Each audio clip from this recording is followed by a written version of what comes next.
Oh my god, wait. I'm dumb. I thought I was on my starting Zoom screen. I'm dumb. I'm sorry. You just sat here and watched me type for like how many minutes? Whoops. Well, I guess we're starting now. I swear, I thought I was on my starting Zoom screen. Alright, I'm in Merlin. Whoops, that's embarrassing. Are you replying? I don't have thing up, so I don't see a notification on my phone.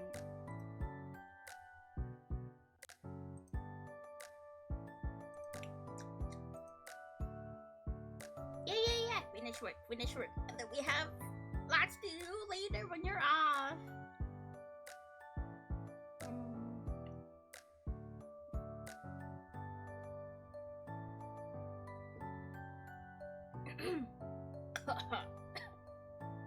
Water.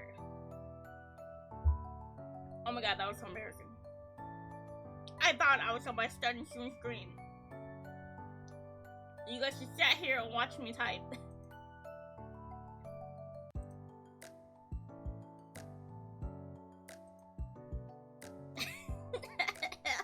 Hi Tucker, I just saw the Discord now.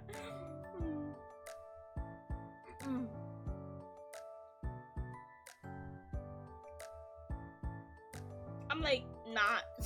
My brain doesn't want to work today apparently.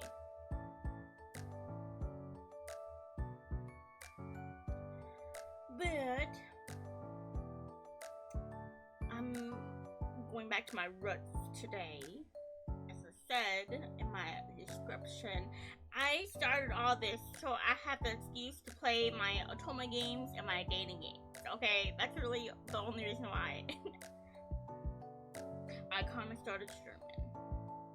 So we're going back to Dark Knights because I got 2 more routes.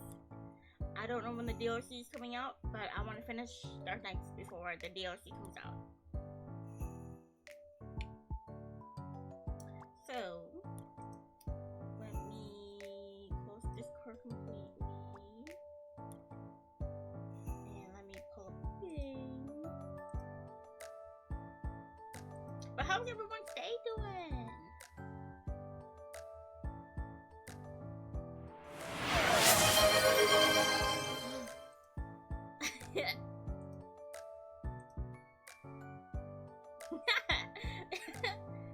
You really do like my phone.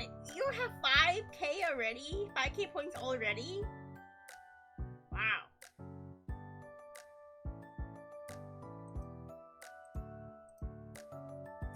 I should put on my stream manager. There we go.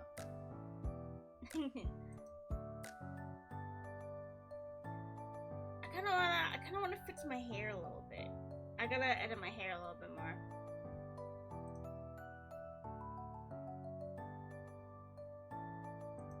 I want to make more outfits and more hair for like redeems and stuff. So, but that's V-Ride is so slow when I open it up. Anyways.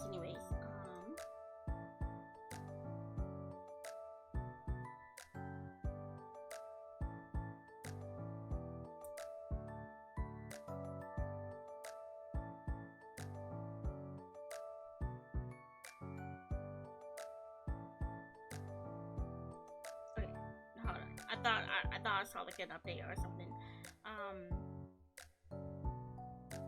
Let me move this there.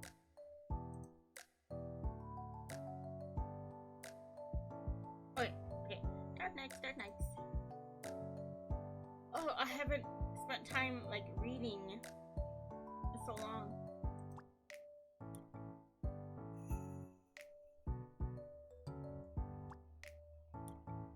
It's loading. And this time, I gotta make sure that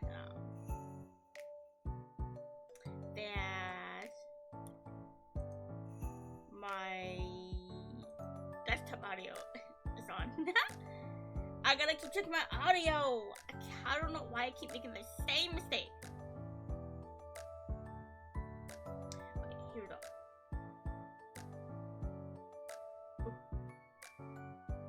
Making sure everything runs smoothly.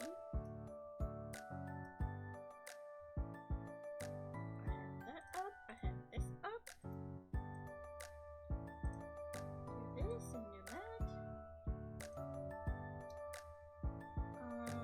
Also, I wanted to tell you guys, I've been working. Okay, so when we did that anime podcast stream, I mentioned that I watched the first episode of Hananoi. And I actually did record a reaction to it. I edited it out, and I've been trying to get over copyright through YouTube. So I've been like rendering it, uploading it, see what's being copyrighted, and then editing it, and then re-rendering it and re-uploading it to see what's being caught through copyright. So I think maybe after stream I gotta upload the latest edit. But hopefully this last edit will be okay to get through that copyright.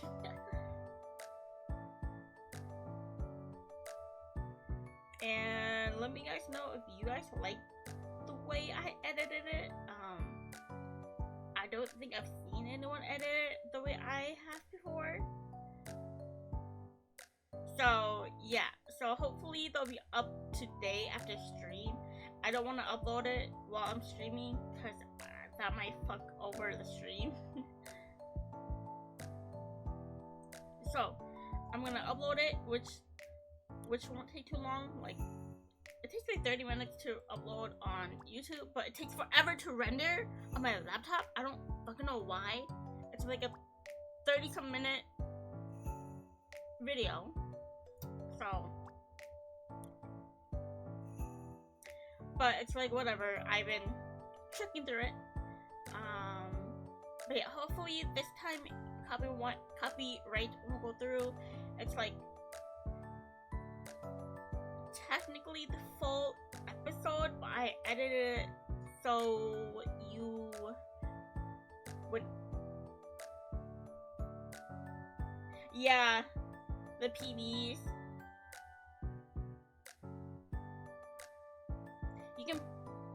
You can, my idea is you can probably, if it's visually,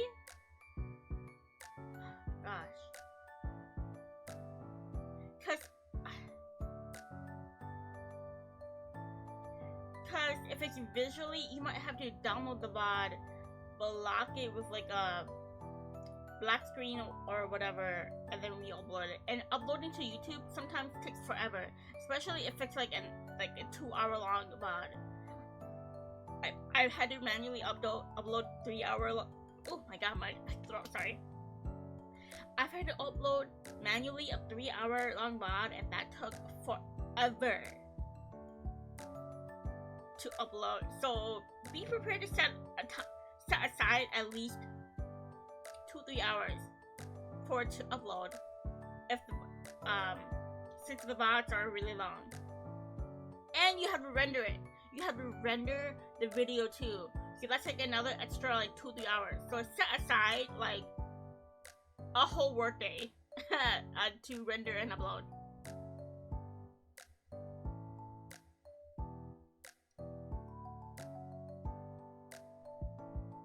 So I guess next time, if we ever watch PBs,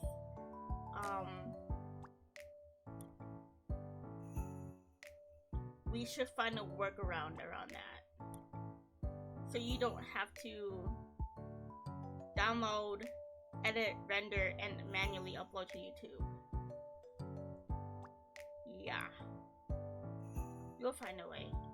We can manually,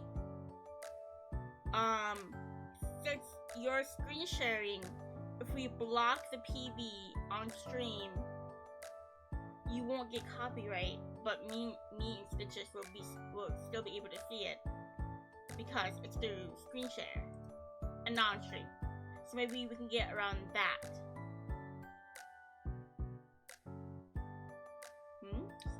smart. And then if it's audio wise, you can always like mute it, you know, so that should be okay.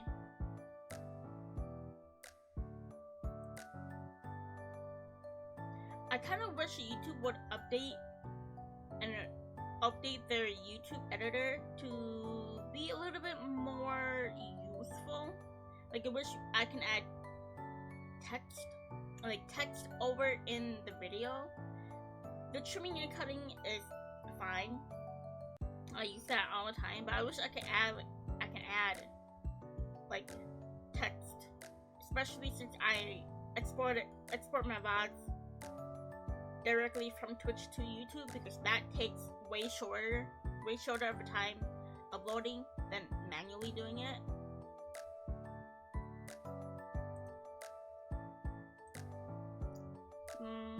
But yeah, so we'll think of a way to get over copyright if we play PVs or any music. Next time we talk anime.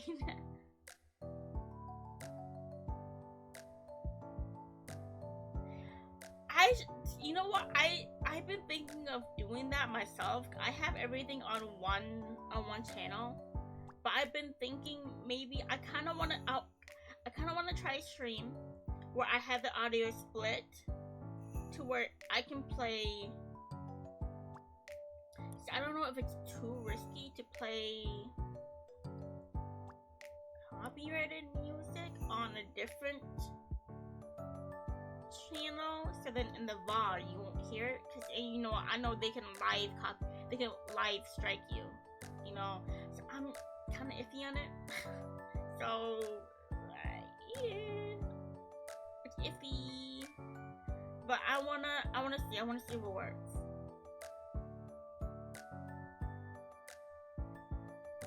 Or maybe I'll have like a playlist where it's like I'll play you one song that's like copyrighted, and then have a break where it's like a not copyrighted song, and then like another copyrighted song after, maybe. So then live takedown, so that they can't strike me live, because technically it won't be in the VOD, and it's not always copyright. Yeah. But we got a plan.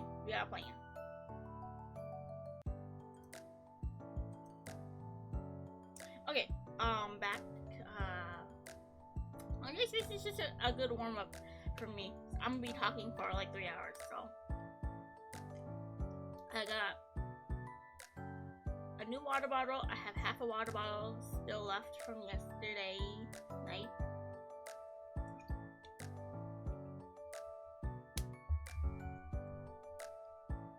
More.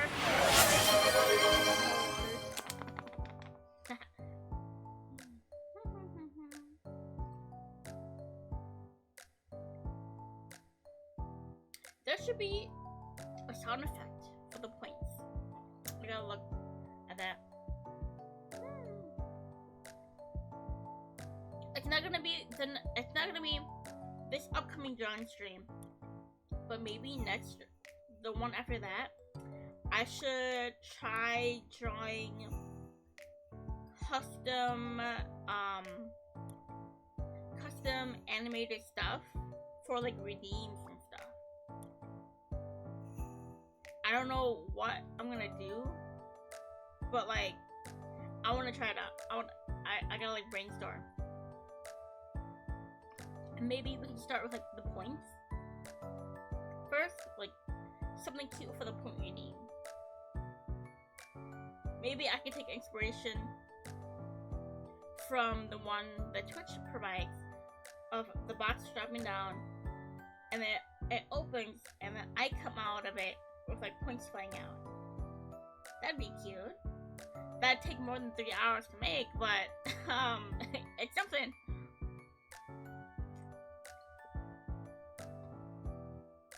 Big brain. I'm always trying to think of what to draw on stream. And I guess that'll be my first time animating on stream. Animating takes forever. I hate animating.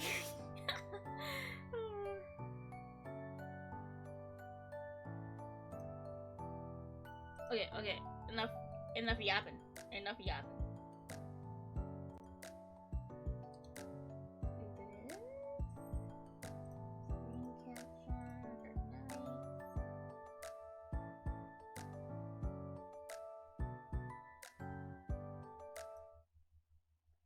Okay.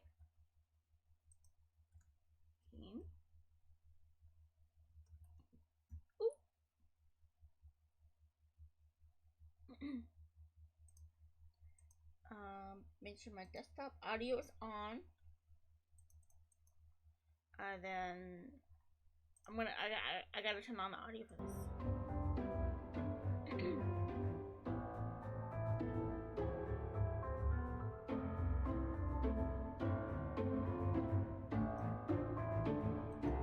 How's that sound, you guys?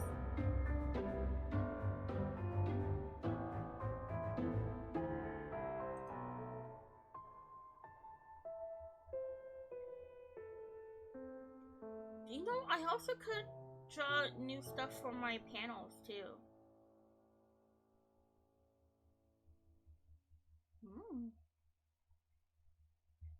Because to me, my panel images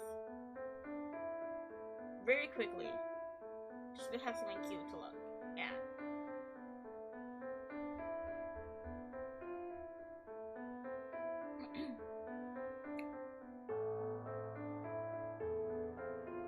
Oh god, I can already feel my voice going.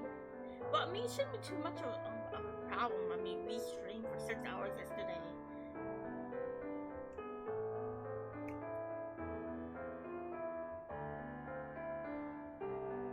Okay, well, I hope audio is good. If it's not, you guys let me know.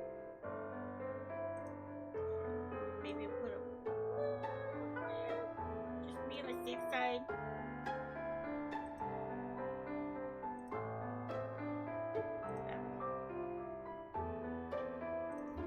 Load. Okay. So we finished Zeiku's route. We're gonna go back to the prologue and choose Junoru's route. Loud? Is it too loud? Okay. Too loud.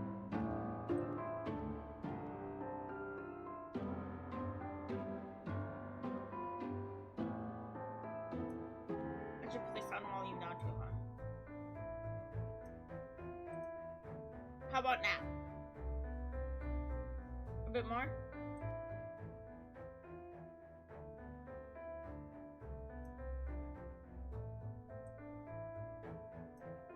Okay. How's it look like this? With these settings on. I don't want to touch OBS desktop settings. So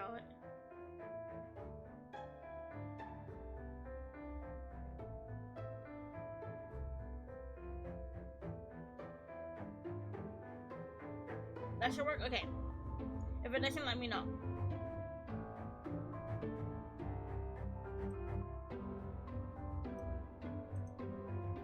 Okay. Prologue. So Junoru, we met at the haunted house in the prologue. Apparently he has a brother who's getting his own route, I guess. And he was the gentleman at the old house. I'm really excited for the person who broke into my house, though.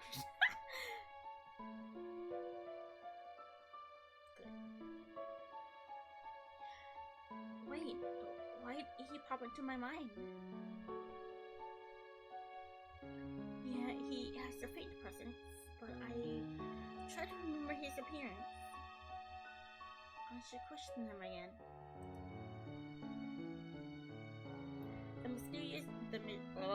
Oh my god, I have to talk now. The mysterious guy from the old house comes to mind. He was acting odd when I met him, especially when I asked about the mansion. Judging by his uniform, he probably goes to my school. The design looked like it might have been for the EV class. Maybe a recent transfer too. Well, I probably shouldn't jump to any conclusions. I stare at the pile of textbooks on my coffee table, but I do not feel like studying right now. The holidays start next week. I'll just procrastinate until then. Me! While I lie down on the couch, my mind wanders to the old mansion. I want to meet that person again. I look outside and see dark clouds gathering in the sky. It will probably rain soon, so I put on my jacket and take an umbrella before walking to the mansion. Chapter 1. Visits. I find the man from before, sitting in the same spot as last time, and approach him with a casual wave. Good evening. Oh, that sounds so weird. Good evening. He turns around in surprise, just as jumpy as the first time we met. You're the girl from yesterday. You must enjoy scaring people. You should pay attention more to your surroundings. Out for a walk again? He looks like he'd have an accent. I don't know. I'm not good at accents though, but I'll try. Something like that. May I ask why you seem so interested in a place like this? I did not read that right, but it's the same thing. That's the only mansion in the village. If I could, I would like to explore the inside. Sorry, I didn't mean to imply I'd break in or anything. Anyway, I forgot to ask last time about what's your name. How rude of me not to introduce myself. My name is Junoru. Ooh, he is a part. Okay. Time to brainstorm. Because this mansion is called the Kenriji Mansion, and it's told that the people who used to own this mansion all died. He's probably a ghost, maybe, or. That's wait, I didn't even notice he has bandages around his neck. Maybe he's a ghost, and the skull we found in the first route is his skull.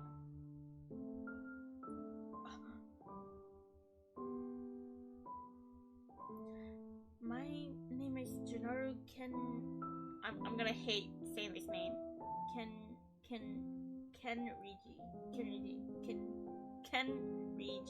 Kenriji. That doesn't roll off the tongue nice. Please call me Junoru, or Ju if you prefer. Oh, I maybe.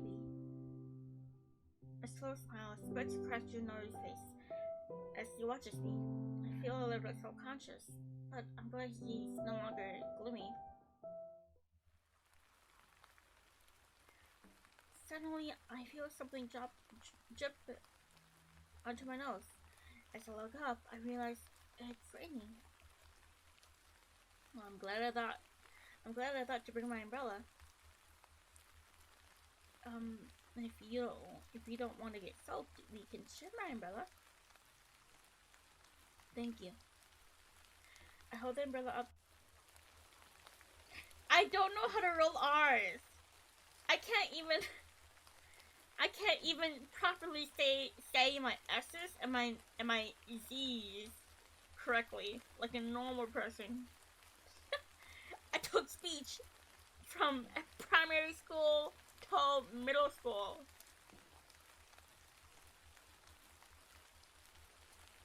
It's bad. And I used to have a stutter.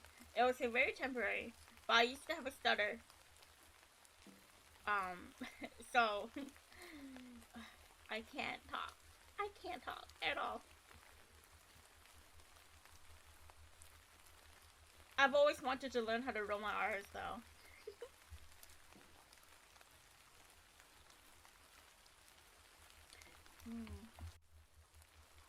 I think I'm too close to that. Maybe I'll do me like that.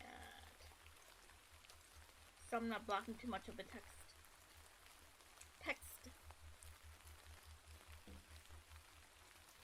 I hold the umbrella up for us, but it nearly clipped the side of Junoru's head before he ducks under it. He's so tall that I struggle to fit us both under its canopy. Oh, he's gorgeous! He's so cute. I love the CGs. They make them all look so cute. And he has piercings on his other ear? Gosh. Man after my own heart. He's so cute. And gloves! Noticing my struggle, he reaches out and holds the umbrella for me. I think of the odd sensation of us both holding it at the same time, but his grip is firm and gentle. It seems natural to retract my hand and let him hold it. I know.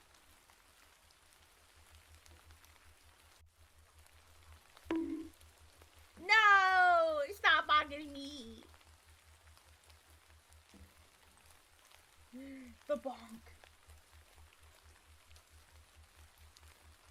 You're gonna do this every time I play an atonement. You're gonna... Once I play Blooming Panic, get your bonk ready, because I am down bad for one of the characters in the game. It's not funny.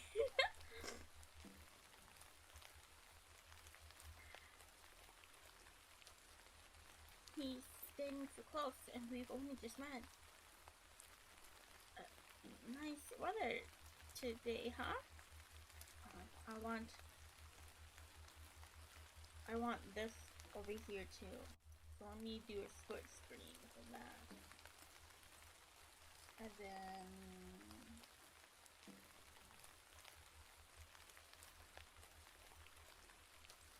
can I not look on the other side? Okay, never mind. I'll have to make this bigger temporarily, so I can actually see when ads coming.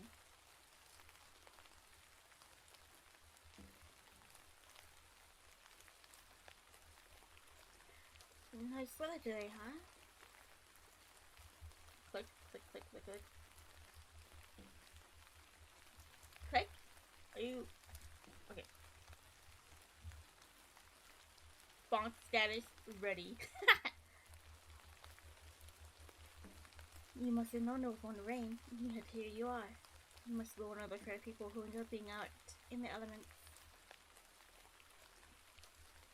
I can't say I was just joking now, can I?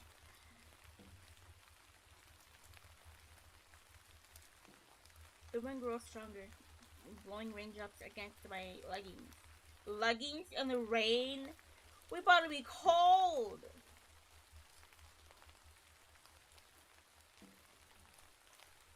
Shall we take shelter inside the mansion? But there are chains on the door. Junoru's eyes gleam with a hint of mischief as he follows my gaze. There's no need to worry. I'll take responsibility for everything. You'll take responsibility for what? Breaking into a locked mansion?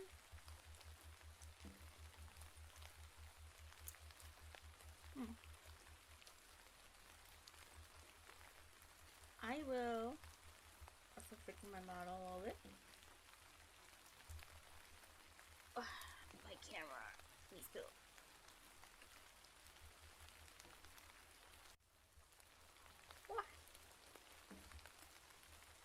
What?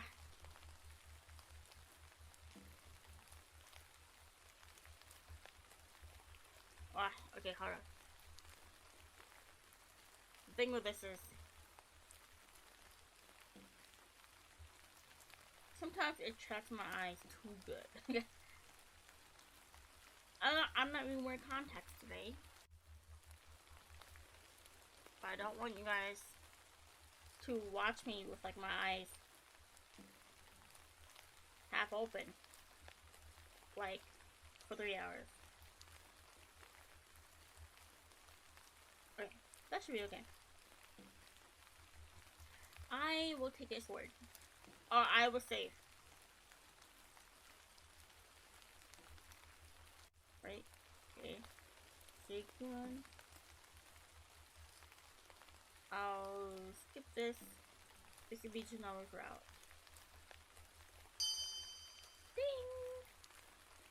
Ding! Okay then. Okay then.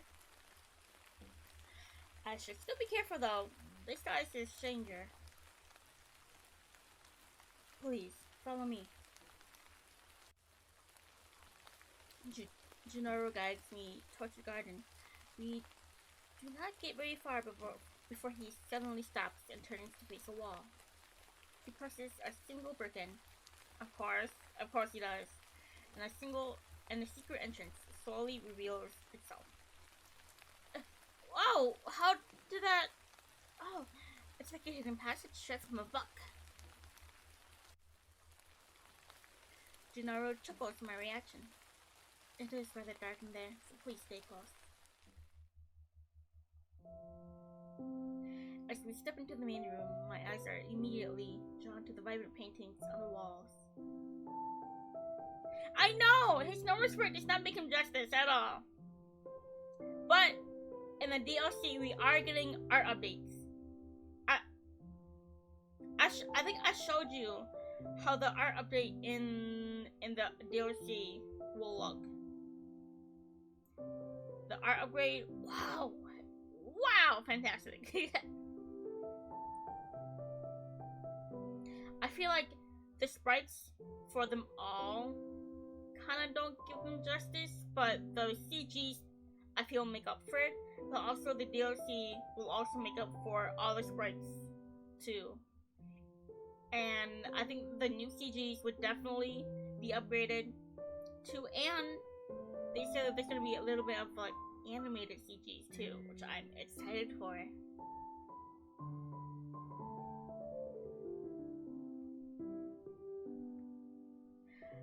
This place feels less haunted now that we're inside. I take my slightly wet jacket off and keep it with me. This is the living room. Junoru walks ahead of me, gesturing grandly at our surroundings. Once again, I feel like he is the host guiding me through his property. Do you mind if I take a closer look at all the art? By all means. I feel like my head's like up too much. I step closer to the paintings. They are filled with scenes of beautiful ladies and gentlemen dressed in elaborate gowns and suits from a long time past. I wonder why such expensive looking artwork has been left hanging on the walls of an abandoned residence. I examine each illustration carefully until I stop at the portrait of a child. He looks cute and somehow familiar. It is warmer upstairs, shall we? He is the son of this mansion, and I'm talking to a ghost. I'm talking to a ghost right now.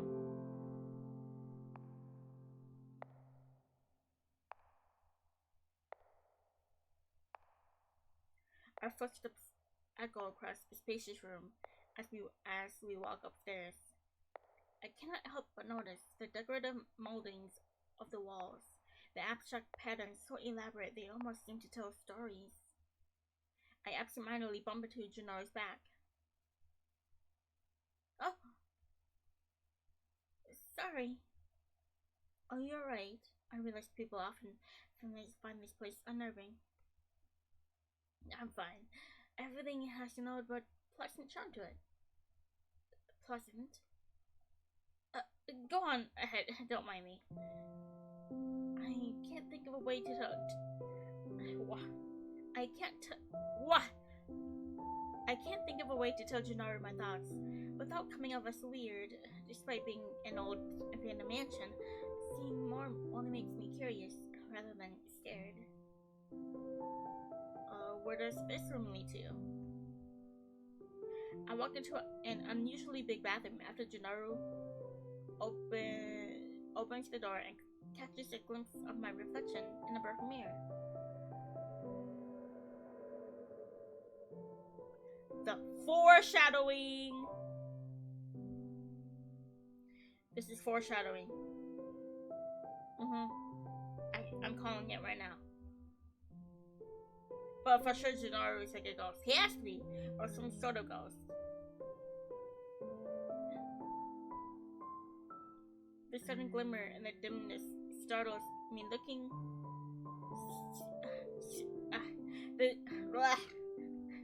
The sudden glimmer and the dimness startles me into losing my balance, but Junoru catches me before I fall. Now he's scared of your own reflection. I can only pound, puffing out my cheeks at his teasing before resuming my exploration. The bathtub in the corner looks large enough to fit at least 4 people in it, and is practically a jacuzzi. It is filled with steaming hot water, almost as if the tap has just been run. The mansion isn't as abandoned as it appears. Usually. Suddenly, Junoru grabs my wrist and leads me towards the stairs with no further explanation, leaving me to stare back at the bathroom in confusion. Ju? That was careless of me. Oh, what is he talking about? We just got here. Now we're already leaving?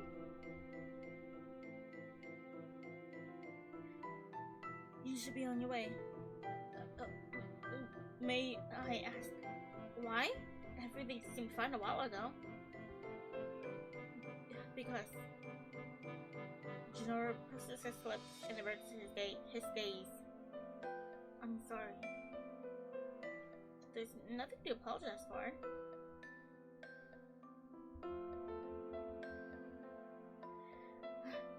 It has stopped raining. This is a good time for you to leave. What the heck's going on? Alright, maybe we can talk again another time. Have a good night. Junoru smiles apologetically as I leave. Next day night. I look at the pile of homework on my desk and let out a sigh. I have no choice but to go through it. I grab a pencil and plop down on the chair. Let's see. First question. In 1690, the noble Kenrigi family perished in a fire that burned down their mansion. What caused the fire? What was the cause of this incident? How am I supposed to know this? I scold myself in enough attention in class and move on to the next question. Kenrigis were rich and rumored to have a valuable heirloom. Although many thieves targeted their treasure, none were successful. Unfortunately, both the corpses of the family and the heirloom were lost in the fire. To this very day, it is still missing. What is the heirloom? Another difficult question. I should just answer the ones I know for now. After I finish up my homework, I stretch my arms. It's only 9:40 p.m. Too early to sleep. Wow, actually, it is almost 9:40. But 9:40 a.m.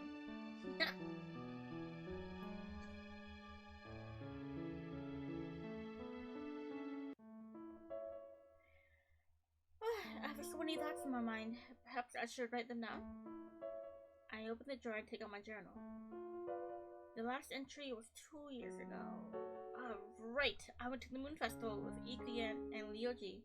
Fun times. Nowadays, I barely write. Such a waste of this pretty journal. Hey, I buy notebooks and good-looking journals and sketchbooks, and they still have nothing in them. so.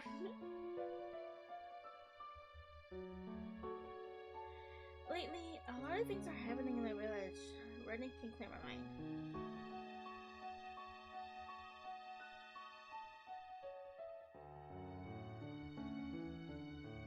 Wait. Today is April 8th.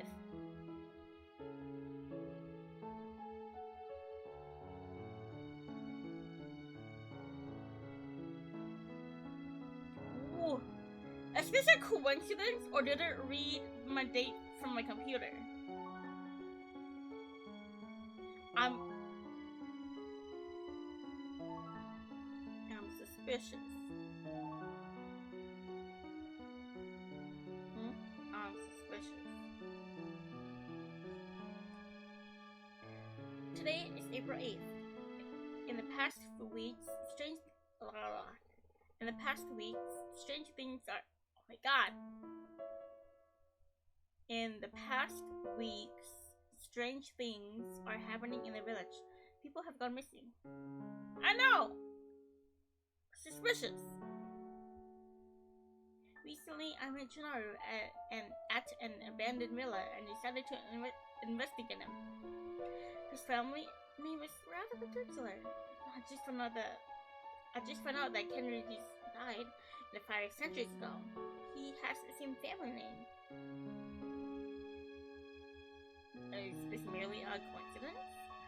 I've never really cared about history, so I know little about this village.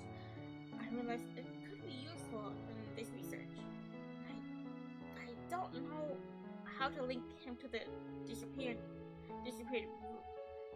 villagers, although an abandoned mansion will be an ideal place to hide them. It's not like anyone will look for them there. I'm letting my imagination get the best of me.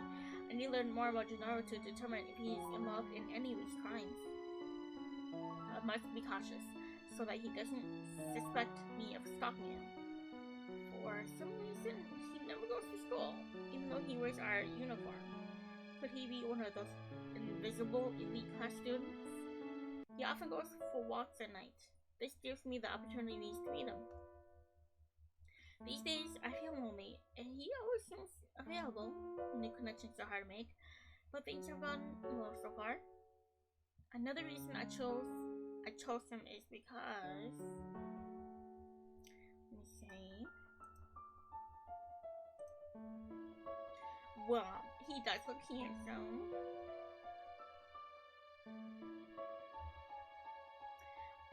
But he feels like he wants a genuine connection, right? He feels kind of misunderstood. He wants someone to confide in. So I'ma click. I want to know him better.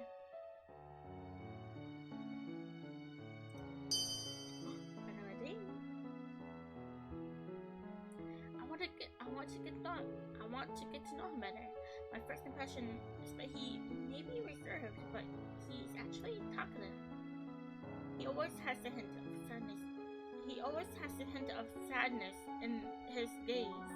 I wonder why. Even though we just met, he is worried about my safety. He claims that there are demons within the village. It's hard to imagine that supernaturals are involved in the disappearances. It is difficult to investigate when I have to think about my own safety. I promised Ryoji to help him out. He's been busy over the past few days, so we can't explore together. Ikuya is out of the question, because she just likes scary things. I don't want to drag her into this either. These days, I carry an umbrella to use as a weapon. No one will see it coming, and it will likely not be used against me. It's not the best choice of item I've been practicing, but I've been practicing swings and landing hits. In any case, I'll keep this log for future events. I put down the pen and closed my journal. I did not write much, but this is only the beginning. I know nothing about Junoru, and it's useless to make assumptions. I should get some sleep for school tomorrow. Oh, can't wait for the break. Only 4 more days.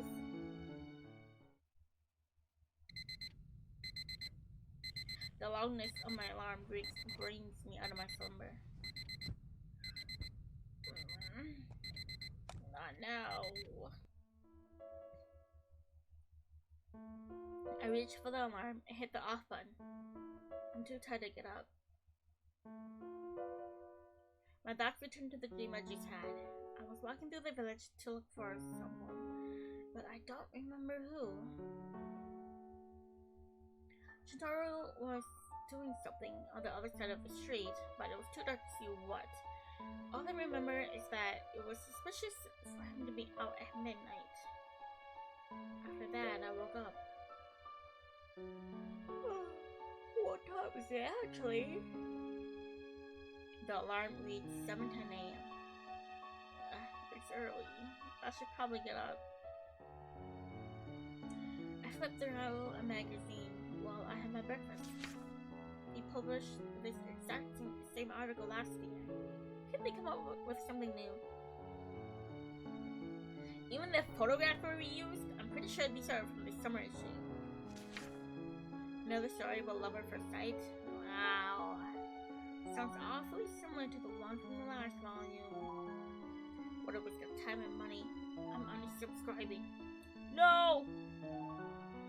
But don't unsubscribe to me, please.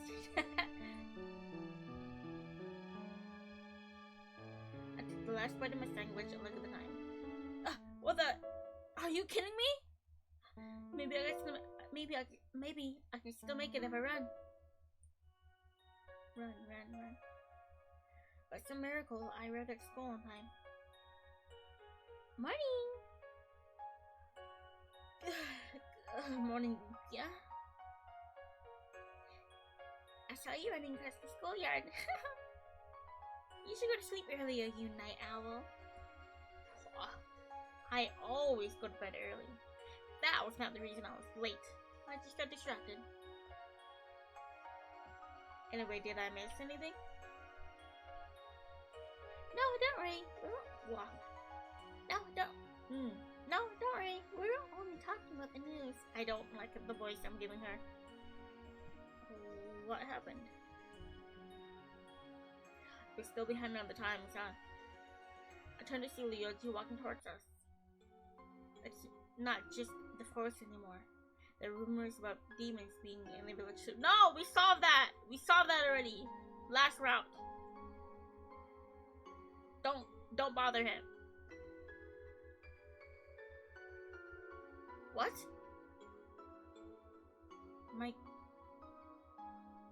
My guess is that there are demons within the village as well, so be careful. I just have a bad feeling about it. Please, stay safe. I think Junoru said something along those lines. Since when? I'm not sure. I only heard about it this morning. There was an accident yesterday though. Junoru was right after all. You remember that this disappearance, right? 10 people have gone missing in the span of 2 weeks. The villagers think the demon is to blame, but the police think it's a kidnapper or a serial killer. The teacher just warned us about it. I hope the case is solved soon. I can't sleep peacefully like this. By 6:20 p.m., I finished my homework and made dinner. The house had been quiet ever since my parents left for their business trip. Although I am used to being alone, I still miss having people to talk to. My thoughts flashed to Junoru. We have spoken a lot since our initial meeting. He may be suspicious at times, but I do like him. With nothing left to do at home, I put on my jacket and head towards the Kenriji mansion.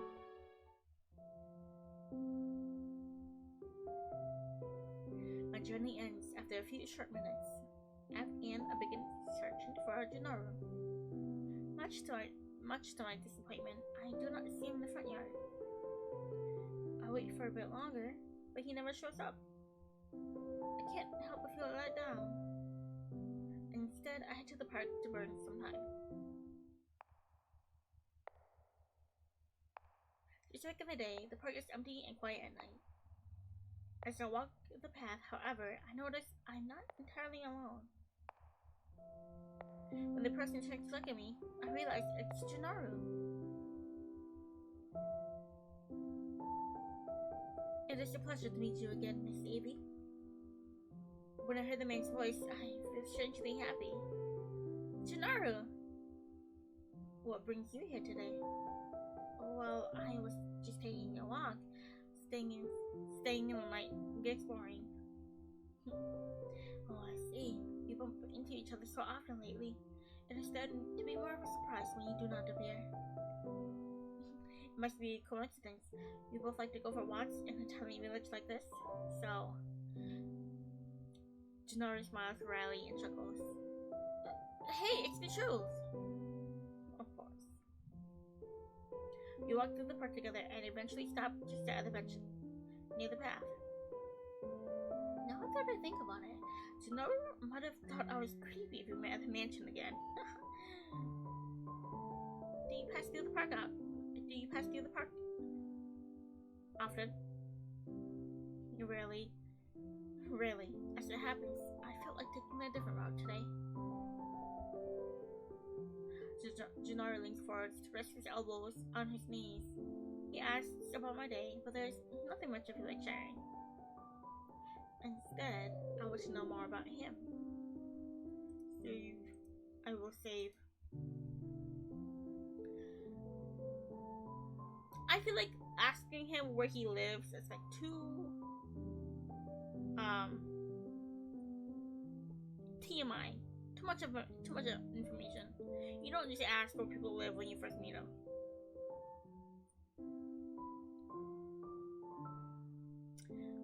Do you have any siblings? I didn't hear a ding.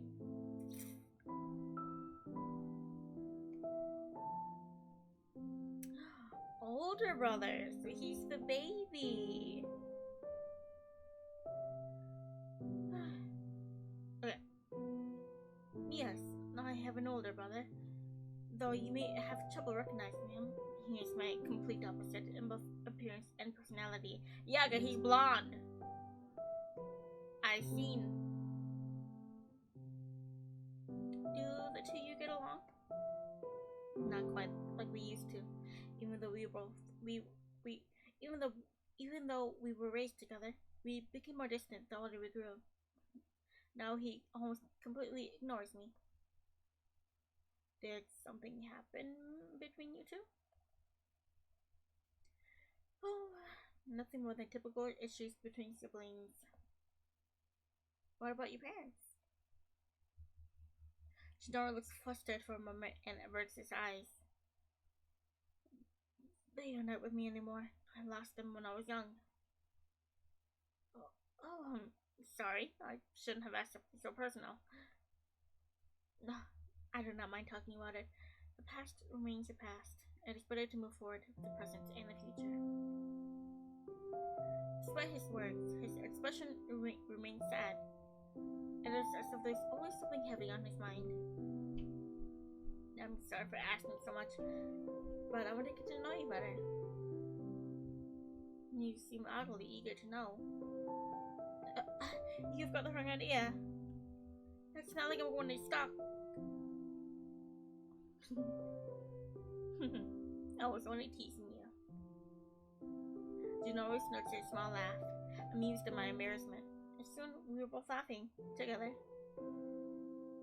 The mirth lingers in his gaze, even as his expression returns to normal a moment later. I'm not sure if I should tell you. It might confuse you. Why would it? I can't think of any good reason for Junoru to hide his address from me. Truth be told, I live at the old mansion. Speechless, I stare at him. Well, that explains why he's hanging around there. I have nowhere else to go. I nod slowly. wondering how he ended up staying in such a rundown place. At first glance, Junoru looks like he comes from a rich family who would not have any business being there. You can't really judge a book by its cover, although this does not change the way I view him. There are still many things I don't know about him. He must have a good reason for living there. The uneasiness in his eyes deterred me from questioning any further, so I decided to leave it for another time. I live pretty close to you. If we head in the opposite direction from the library, take the right at the end of the fork, you will reach my house. You're welcome to visit me anytime. We chat until Junoru reminds me of the time. We ought to head home for the night. I'll be going then. Good night, Junoru. I wish I could walk you home, but there's something urgent I must attend to tonight. Oh, don't worry. I'll find my own. Take care on your way home.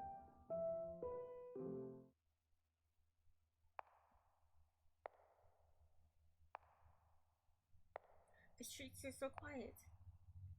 I can't even hear crickets chirping. My mind wanders off to the events of the past few days. I can't believe it. Add in 3 minutes, you guys. 3 minutes.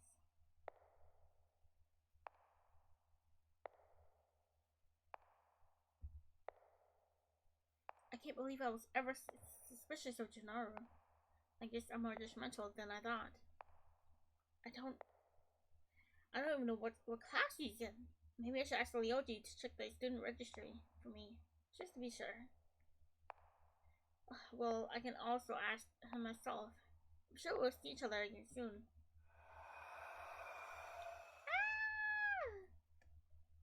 Ah! Help us! Someone help us! I hear distant, desperate voices, but they go silent before I can make out where they're coming from. Chills run down my spine as I realize I might be too late. I hurriedly run back home. Oh, okay. Yeah, so we just ran home. You know what? Smart. Smart thing. Smart. Do not get involved.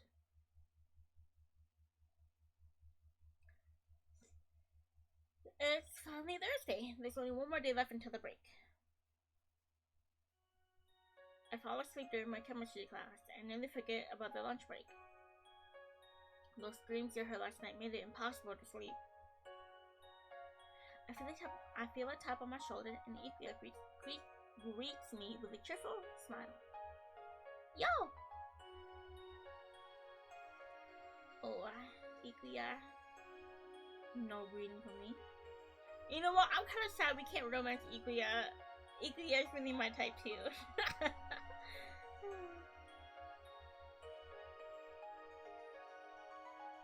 Likewise, you have a mouth of your own, you know? Haha. Jeez, maybe you could stand to become more polite. Okay. Add a 1 minute, you guys, so take this time to get water and snack.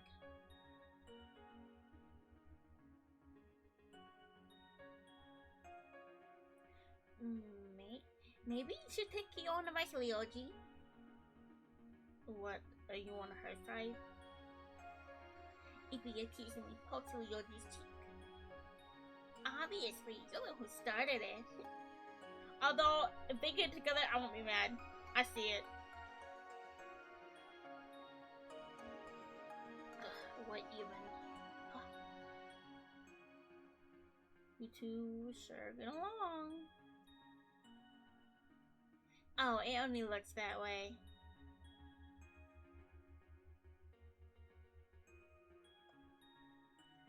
And don't mind me, please, go on. Either they're dating without me knowing, and that's really fucking rude. If y'all gonna date, at least tell me. Unless I'm taking a water break.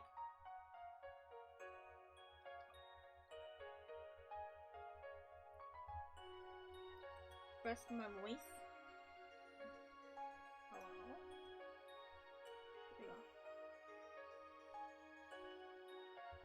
Add a be starting soon.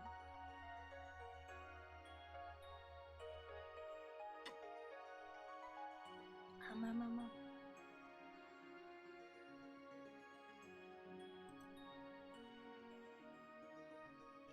Oh, there's a lot of talking.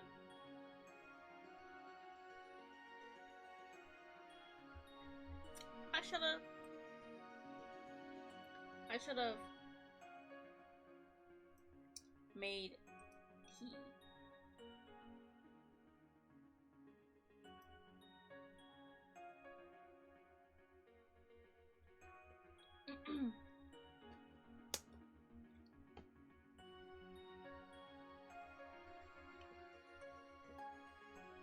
I'm gonna just finish this water bottle while ads are playing.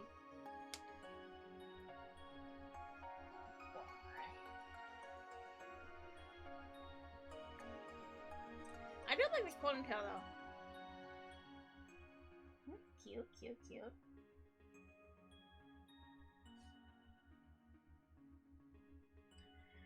Hope you guys doing?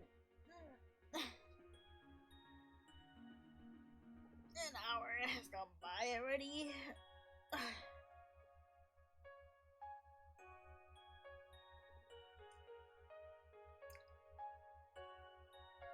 Okay, let's continue. I don't think much will be happening. It's intermission time. Let me double check my model. I feel like I'm looking up a whole lot. I'm sorry, guys.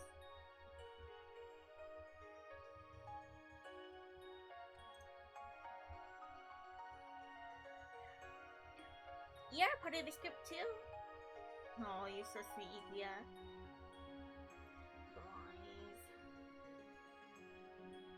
Letting up Ryoji, Jonas.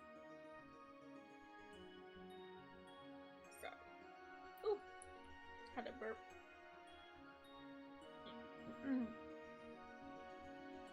I motioned for him to join Yukia and I in a group hug, but he freezes. So when he reaction is an awkward smile. You finally smiled! Yukia suddenly pulls Ryoji backwards, and the two of us force him into a tight hug. This is what you get for having two female friends! Talk about your feelings!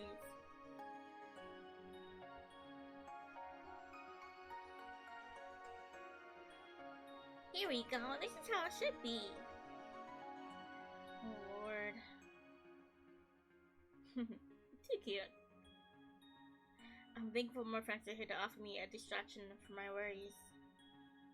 Right after class ends, Mr. Blanchett enters the room with a serious expression. Attention class, we have an announcement from the police. 2 more people disappeared last night. Citizens should avoid going outside after dark until the cause of these disappearances have been determined. Sus? What's sus? The disappearances? Or Ryoji having 2 female friends?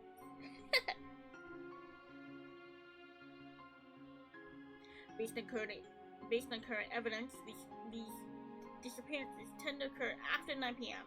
and the likelihood that a criminal is at work. Please use extra caution and lock your doors and windows at night. Okay, but locking the windows don't mean that people can't break in through the window. So, him sand.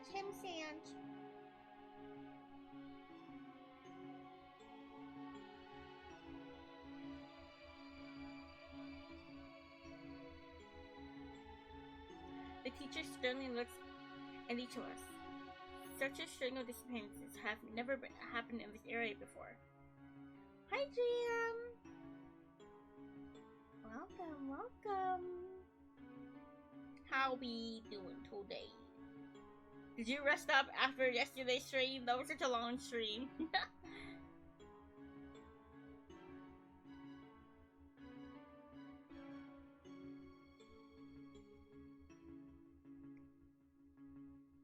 Are such measures really going to help? Wait. just woke up, I feel that mood. I feel that. I'm tired too. But I'm always tired. Whoa! Hydrate, stretch, and a posture check? Okay. Time to open a water bottle.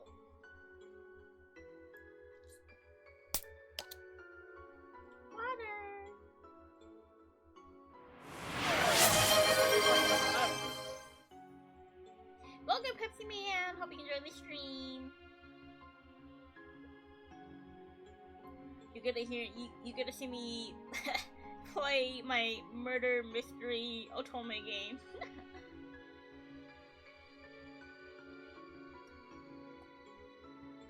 EP emote. Oh, that's so cute. Yeah. Oh, an EP emote would be so cute. Okay, let me get up from my chair to stretch.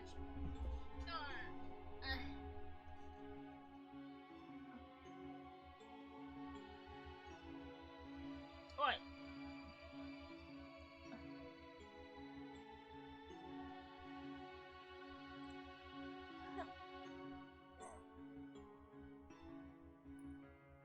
I should stand up more.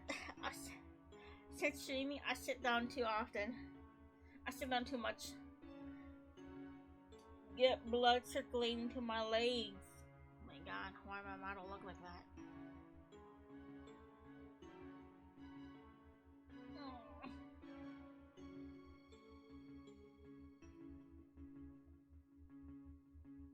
No, wait. Okay.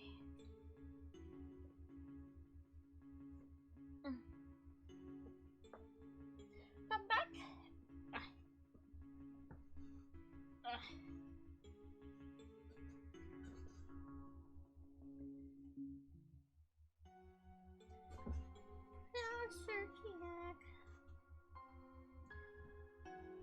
I think I've been doing pretty well.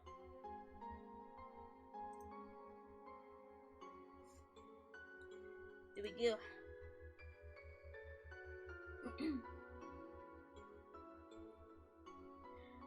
Wait. Now that I think about it, those streams did her last night. There's no way.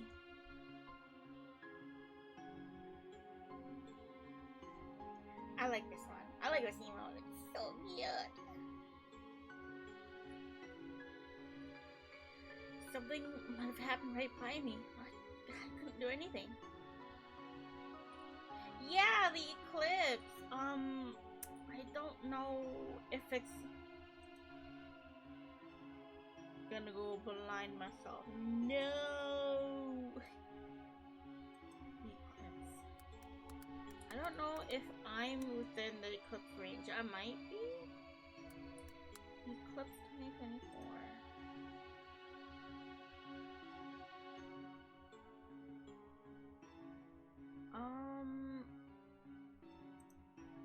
Let me see.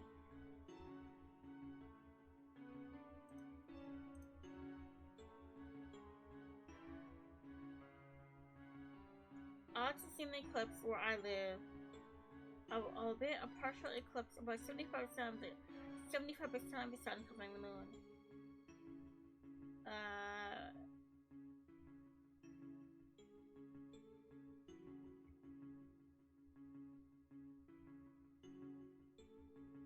So I won't get complete, but I'll see like a good amount of it if I want to go out.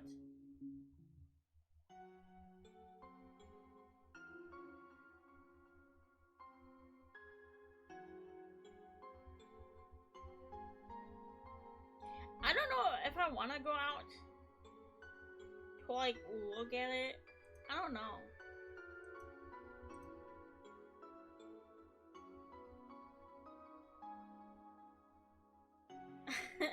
Yeah, cause it's not going over where you are, Takuro, right? How often are eclipses? How often are eclipses? Is this a total lunar?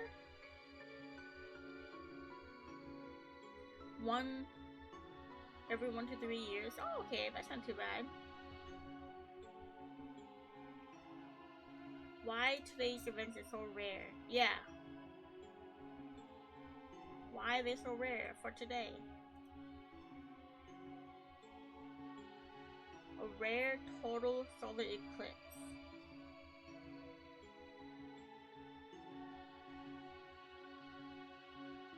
So it's rare because it's gonna completely cover the sun. Total solar eclipses are rare. The ones that are visible for the US are even rarer. Okay.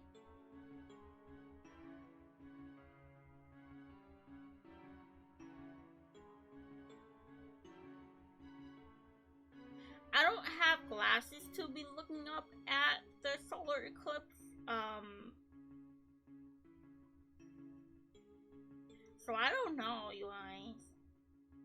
And I don't want to go buy glasses that I won't ever use ever again. Because you already know people are gonna profit off of this, selling glasses for this. So I don't know.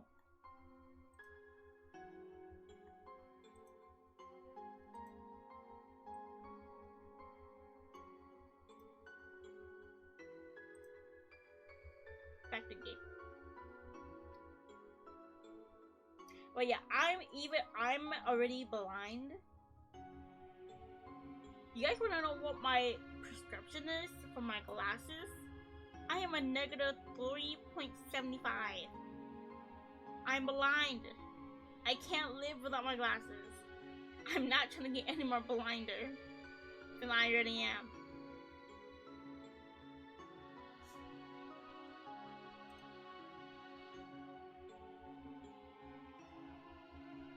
After the announcement, we are dismissed. The break is almost here. While I'm happy to be with my school, I'm also going to miss seeing Etienne and Ryoji every day. Okay, but like, we got phones. If y'all are friends, you could at least spend, like, spare, if not even a day, a few hours to just like, oh, let's go hang out, let's go eat. Like lunch or whatever. You're in a village. It's not that big of a village, I'm assuming. You guys can see each other.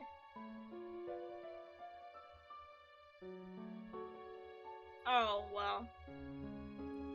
Ipia is planning a vacation, on vacationing in the countryside with a family. Funny, considering this village is already the definition of countryside. Ryoji will probably help his dad with the investigations. They're both going to be busy. Okay, but he can like spare a few hours for like lunch, like an hour lunch. An hour lunch. I really feel bored at the thought of spending the break alone. It also appears that most of my classmates are going somewhere, given the recent disappearances. I can't blame them. I wonder what Junoru will be doing. I shake my head. For some reason, I keep thinking about him. I look at the clock. It reads 8:30 p.m. Our teacher told us not to go outside after 9. Okay, but that's never stopped MC before, so MC. It should not be a problem if I only pay Junoru a quick visit. Perhaps I should pass the warning on to him as well. I grab my jacket and head to the Kenriki mansion. Hey, Junoru! The man turns and greets me. Oh, Miss Evie, I thought you would be staying home today. Why is that? People have been... Oh my god, water. The water's processing through my body. People have been disappearing. People have...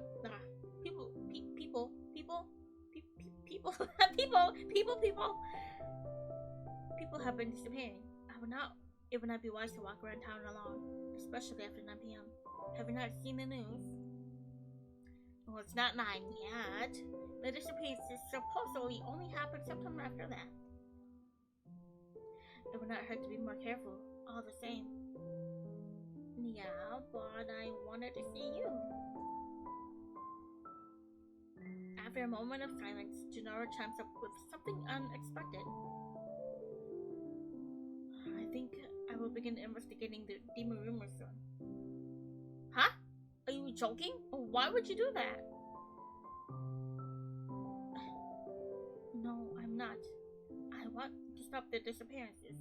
I lost my accent for him. Oh, there's a lot of options. 4? We usually only get 3.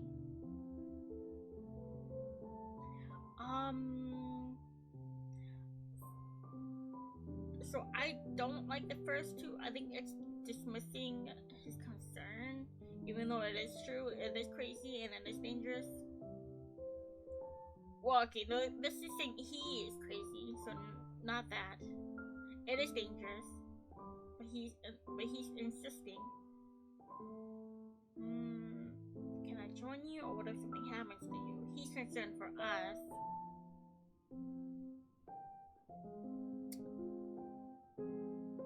What if something happens to you? 2 or 4, yeah. Let's go 4. What if something happens to you? Ooh, I got a ding. Was that good? What if something happens to you? Your brother would be worried. Ooh. Complicated siblings. Are you curious about his brother? Well, I mean, obviously, because I guess he got his own route. People like him enough for the brother to get his own route in the DLC. And not, what's his name? Not Chain. Not Chain. The blonde. I always forget his name. The blonde shinigami. And I forgot his name. But him. He is not particularly concerned about me. Junoru glances back at the mansion.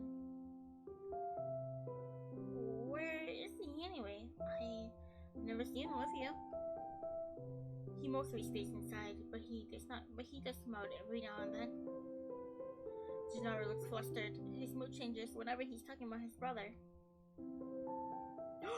Oh, we get to see him! Yo, bro. A smooth voice, thick with arrogance, interrupts us. Yo, bro. I get it, he's cute, but, you know, he's cute. I wanna know why the creator chose for him to get around instead of the shinigami.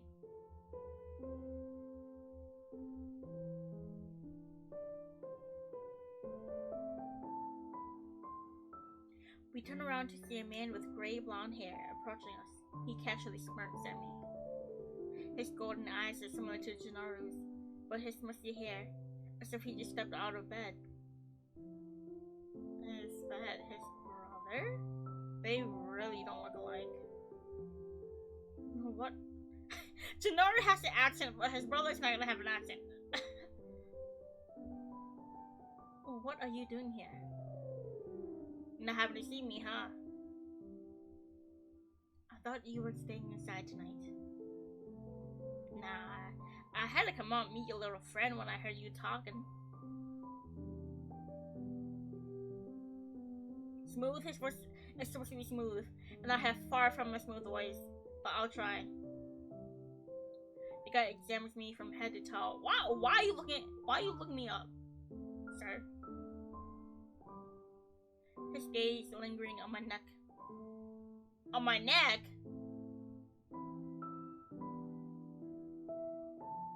On my neck? Are they vampires? Are they not ghosts? Are they actually vampires? They're vampires. They're vampires, not ghosts. They have to be vampires. His gaze lingering on my neck before he gives an approving nod. I didn't know you actually got along with it. What? I gotta be a fuckboy. I didn't know you actually got along with people. And such a cutie too. Roya, please. What are your manners? Why don't you introduce us? All eyes are on me.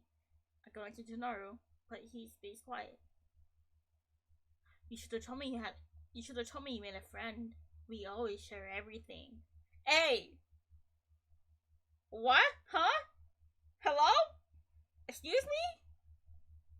I mean...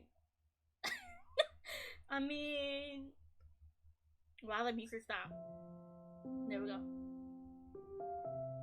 Share. So, are you Junoru's brother? Yeah. Did he tell you about me? I know. He adores me. Roya's conceited attitude throws me off. I don't know how I should act. Nice to meet you, I guess? Since my little bro likes you, you must be a nice person. I want to chat with you a little longer. Please excuse us, Miss Sadie. Come along, Roya. It is time to return to the mansion. Juju, you always ruin my fun. Do not give me silly nicknames.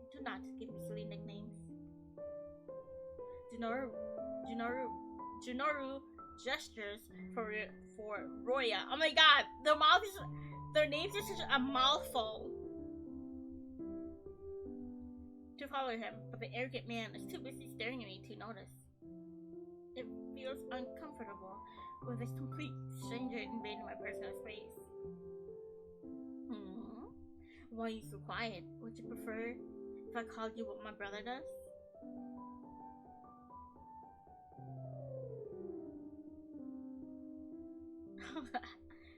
Junoru pulls his brother's arms forcefully, half dragging him back to the old house.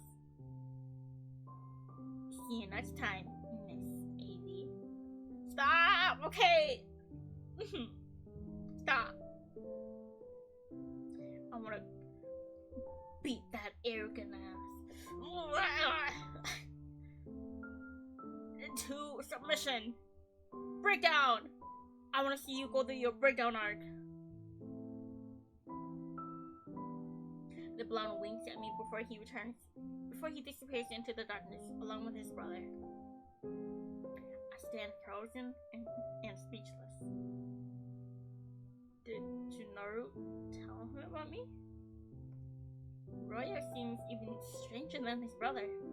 What a weird family. Because they're vampires! They're probably not even related!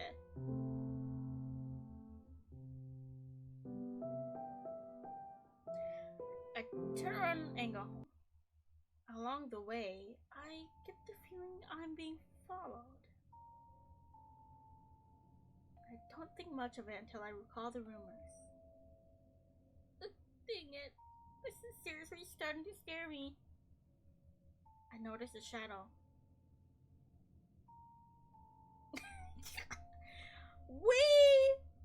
Takuro! We had like a whole 4-hour conversation about anime. Granted, it wasn't about me. Granted, half of it was about spring and winter anime, but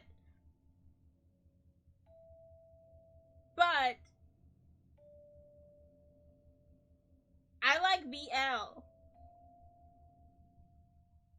And if you know anything about BL and Omegaverse and stuff like that, you should know that I'm far from vanilla.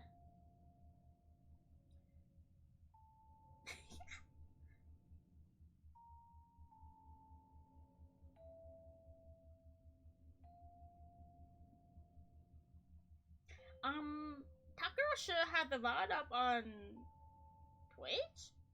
I think he's trying to put it on YouTube. So the VOD will be available in some form. You should know. You should know. And you know what? Stitches can vouch for me too. I can vouch for Stitches.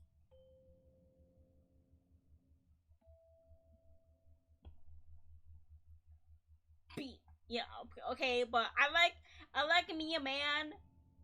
I like me a crying man. When he cries, they look cute. Okay, when men cry, when men cry, when they cry, that gets me going.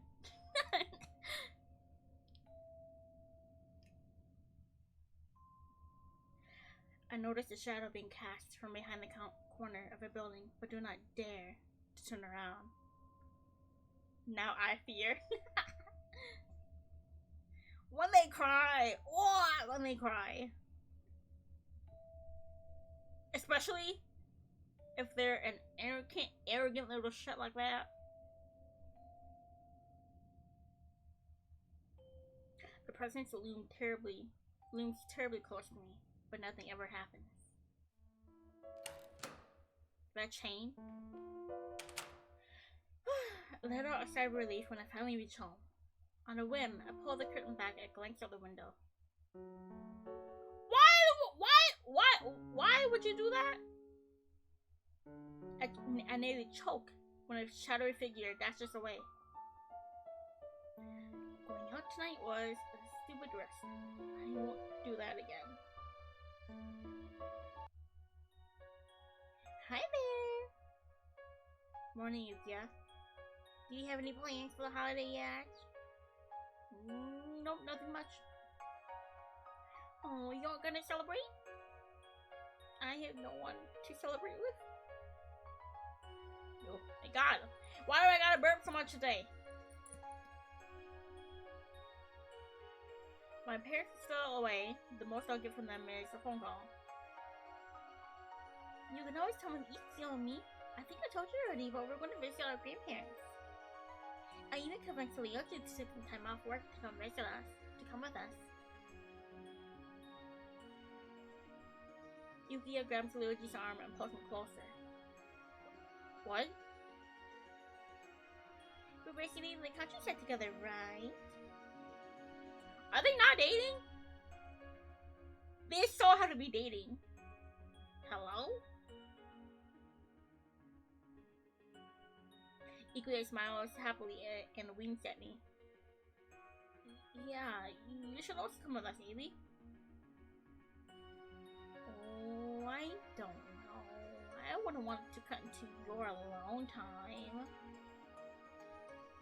I give the two of them a mischievous smirk.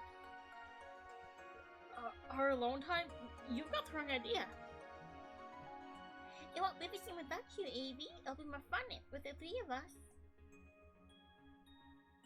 Phrasing. Ikuya lets go of Leoji's arm and pouts like a spoiled child. Get your mind out of the gutter. Point is, Avi has to come with us. Avi can decide for herself. It's not like we can force her to do anything. I'll consider it. I have slept over at Ikuya's grandparents' home before. The idea is not half bad. However, with the recent events in the village, I want to stay here for a bit longer. See things through to the end. I stay behind after class, and since I'm on cleaning duty, fortunately, the partner I was assigned is absent. I did not leave a note. But he ditched me because he didn't want to do any work. It is what it is, though. It's about to have a room. Our storage room used to be a classroom, but now it's a squishy stump for old things. Although cleaning supplies are strewn across the room, it's still fairly organized. It shouldn't take me long to find what I need.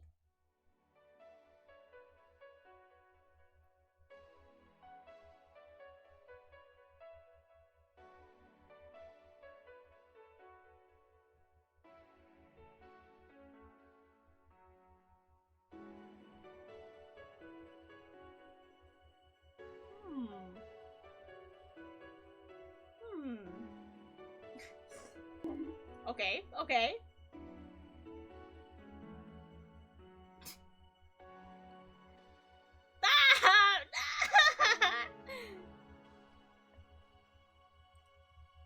Oh, I didn't hear the bonk. Why? Bonk, wait. Play the bonks. Well, I hope you guys heard the bonk. Oh, there it goes. I heard it. I don't know why I didn't hear it the first time. But hey, okay. I came in here to get cleaning supplies. Why is she inside the locker, okay? Looking like this. All disheveled, with his uniform half off, with his collar shirt unbuttoned and all loosened like that, and I think the blood on the shirt. He's a vampire. They're vampires. Looking all like that.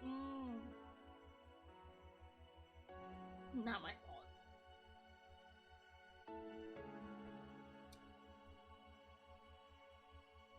I start my search by opening the large locker at the back of the room. To my horror, there is a person inside of it. I step back and almost stumble over my own feet in shock. He seems as surprised as I am. If I remember correctly, he's Junoru's older brother. What was his name again? Judging by his odd uniform, he must be from the elite class. Do you normally hang out in there? The man narrows his eyes and glares ferociously at me. Mind your own business. My eyes trail down to his shirt, which is stained crimson red. Is that blood? Yeah, he must be hurt pretty badly. That's why he's hiding in the locker in the abandoned storage room, and not at the nurse's office. The blonde grunts quietly as he closes his eyes. I quickly run to get a first aid kit. The man is still sitting inside the locker when I return. Didn't I tell you to mind your own business? His voice sounds weak, yet his expression is serious. Ignoring his tough eye act, I kneel beside him. Let me clean this for you. I reach out to help him, but he slapped my hand away. Whether you like it or not, it should be treated. This is nothing you need to be concerned about. He grabs his chest and coughs up blood. I cannot simply sit and watch. With bandages in hand, I roughly brush his hand away and start unbuttoning his shirt. Once his torso is revealed, my eyes widen. I see a deep gash in his abdomen and a slash across his stomach. Exactly, right? Where's Junoru? Why are we focused on Roya? Roya is getting his own route in the DLC.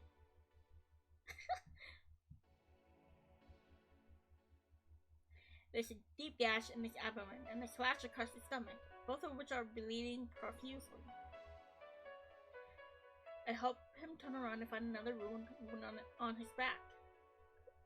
How in the world did you manage this? The man pushes me away and covers his wound with his blood-stained shirt. I stand up and tell him that I'm going to call an ambulance before I can get away, he grabs my wrist.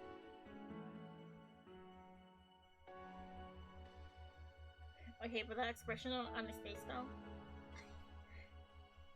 Desperation? No. Keep this a secret from everyone. Despite his injury, his grip is strong. Not knowing what else to do, I agree to his request. After his grip loosens, I kneel down beside him again and open his shirt to look at the wound once more. Please let me help you. It was Chain! Y'all, Chain is out here. chains out here. Fine. There's a bullet in my chest. Take it out from me. I'm not sure I'm qualified to do that. It'll be pretty messy. Just do it. Doctors study a whole field of ballistic science to deal with this stuff. At the very best, I will leave a huge scar. Well, it isn't like I can reach them myself. I believe in you. I dig around in the first aid kit until I find something to remove the bullet with. Luckily, there's a pair of large tweezers at the bottom of the bag. Fast and a little more roughly than intended, I pull the bullet out of the man's chest. Not once did he make a sound. The wound is deeper than expected. I'm surprised he could remain conscious after so much blood loss. Stabbed and shot? What kind of trouble did this guy get into? Thanks, I guess. The man smiles lightly while peering down at the bloody mess that is his abdomen. Although he says it's unnecessary, I pull out a few more bandages and bind his torso. Thankfully, the bleeding seems to slow down. I stay by his side until he mysteriously stabilizes in record time. We've met before, haven't we? You're Junoru's brother?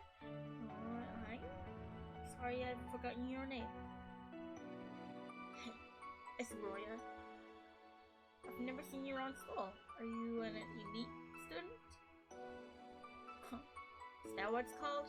I like it. It suits me well. They're vampires. Anyway, care to explain why you're chilling in the locker with those awful injuries?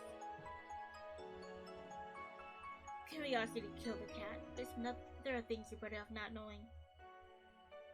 Do you always sass people who help you out? I pout at Roy's attitude. This guy's such a pain that I want to punch him even when he's injured. See? Exactly. I say you should do it. Sorry, that was ungentlemanly of me. Thank you anyway, Miss Cutie Nurse. You could have thought of a better name than Miss Cutie Nurse. Like Miss Nurse would have been fine. It's AB. Roya buttons up his shirt, seemingly satisfied. I still can't believe he can act so calm with a wound like that. Let's keep this incident a little secret, alright? Why? Just do it. Unless. Roya leans forward and lifts my chin with his hand, forcing me to look up at him. His mischievous eyes bore into me while he moves his face closer to mine. The heck is he trying to do? In reflex, I push him back. Roya practically topples over, grasping at his stomach. Right into my weak spot. I think I'm gonna die. Oh, I'm sorry. Just kidding. You're too easy to tease. Punch him in the face for me. Roy stands up and fixes his jacket. His demeanor is completely different from earlier. These injuries are no big deal, you know. I've only pretended to be hurt to see how you react.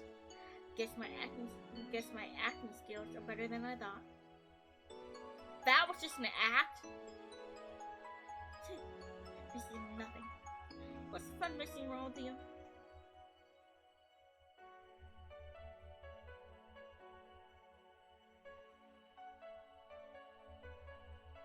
What about the blood on your shirt and the lacerations? Rio chuckles and pats my head.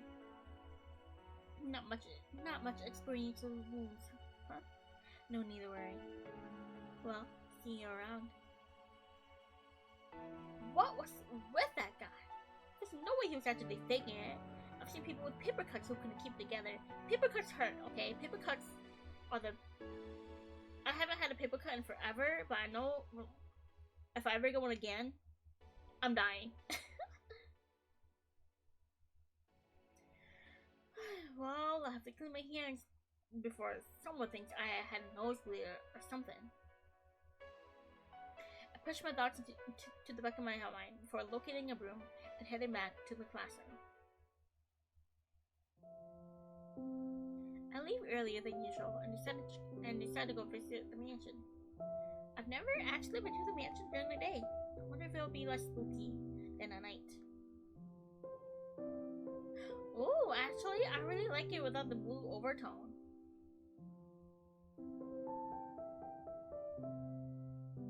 After a short while, I reached the mansion and checked the garden. The signs for Junoru. He isn't here. His classes might not have ended yet. I walk up to the front door and examine the chains. Ah, right, there's another entrance. I head to the backyard to search for the hidden doorway. After searching, I give up. I don't remember where it is. Oh, this is more difficult than I thought. I lean against the wall and let out a sigh.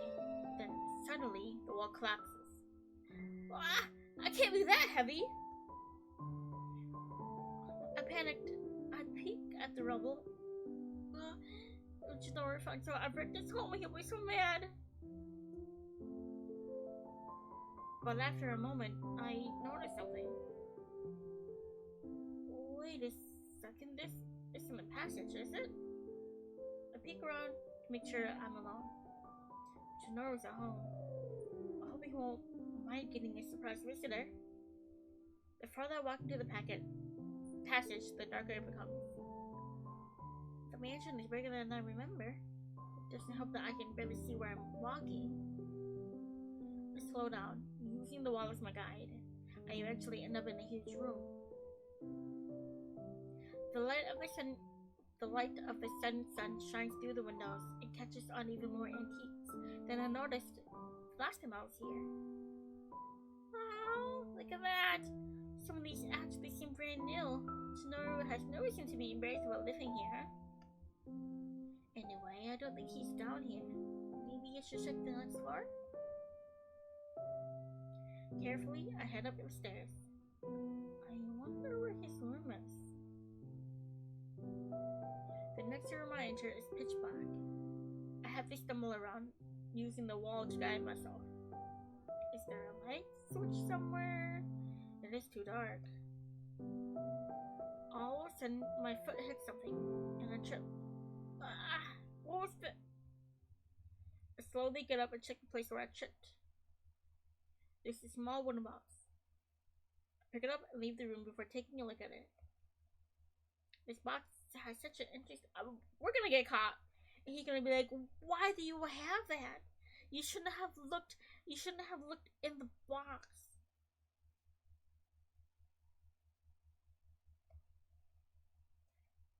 Excuse me. I freeze when I hear a familiar voice.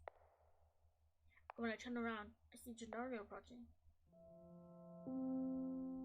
Miss Evie? I can't think of a proper reply.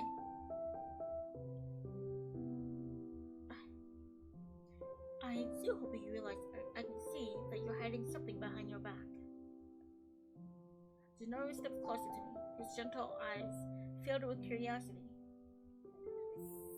Sorry. Breakfast! I actually woke up early and ate breakfast too. Surprisingly, I woke up early. I got out of bed at 8 o'clock. 8-ish o'clock. But I had time to eat before stream.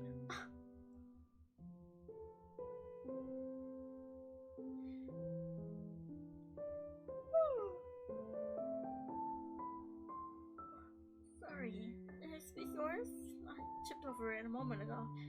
I was curious about why it was on the floor, so I promise I didn't look inside.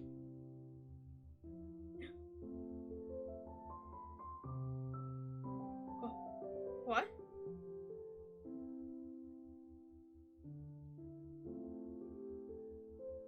Oh. Roya.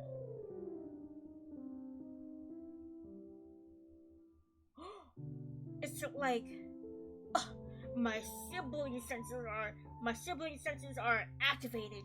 He's in danger. I have to go help.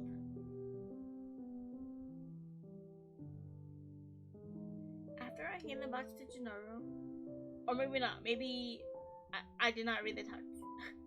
After I hand the box to Junoru, he walks into her room. I've not yet checked and leaves you there. I shouldn't have come in here without your permission. I'm really sorry. I figured you'd be here, but that was no excuse. Junoru pauses for a moment, keeping me in suspense. I should pick. Ooh! Let me see. Wow! Also, fancy plate. Fancy plate.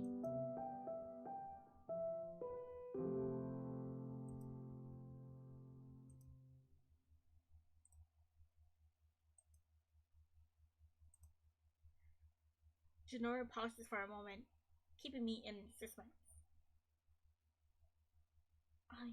I saw that the wall was damaged on my way in. Did you have something to do with that, Evie? Miss Evie? But my cheeks are scorching with shame. I look down to hide my face. No matter how long I wait, Junoru remains quiet. When I dare look again, his flat expression finally falters to reveal mild amusement.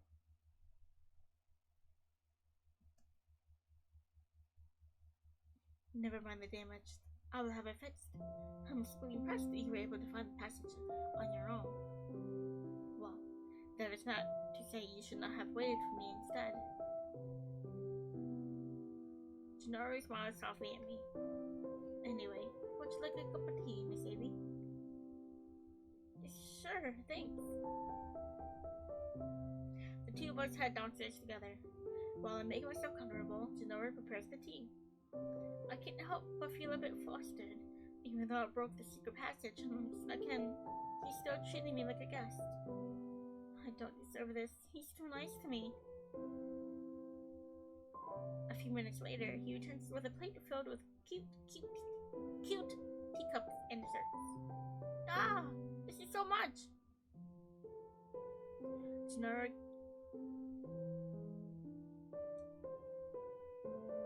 shakes. Maybe Junoru cants his head. Maybe shakes his head.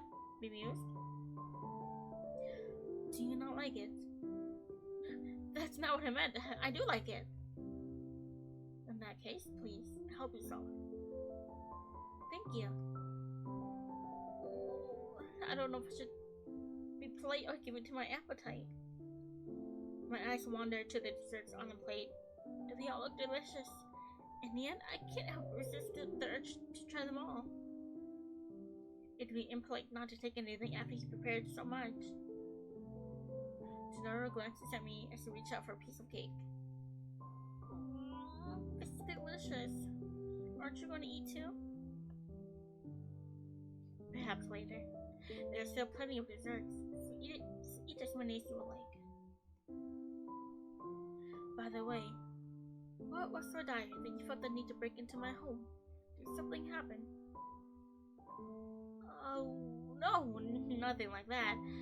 And again, I'm sorry about the wall. I swear I'll pay for the repairs somehow. Please, do not stress about it. A wall can easily be fixed. Oh, right. How do you normally enter? Is there another entrance? I use I use a secret passage all the time.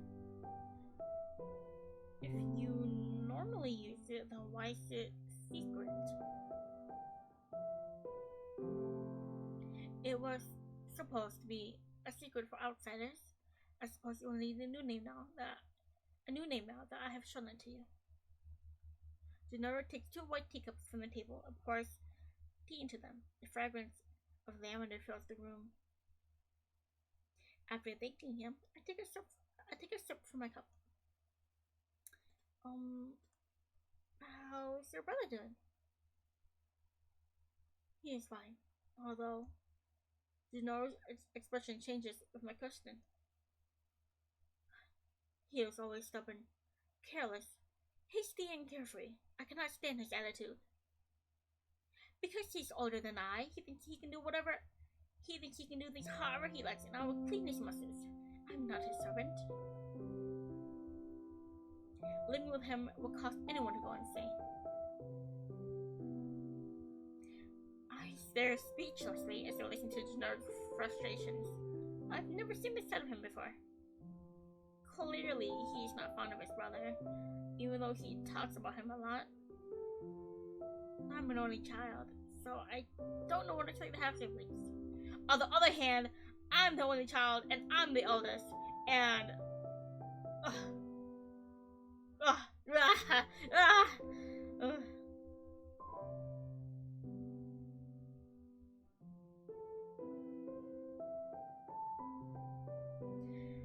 I still reach out for another delicious piece of cake. Junoru looks away.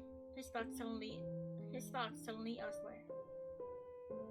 What's on your mind? I wonder. Miss Ailey, if it came to it, would you sacrifice your own happiness for others? If making others happy will make me happy too, then sure. Suppose only you or they could be happy. Wouldn't that be selfish? Wouldn't that be selfish to keep it for yourself? I don't think so. We live for ourselves. That should be enough reason to make your own happiness your first priority. Exactly. And happiness comes along with that your mental health too. If your mental health is not good, you're not happy.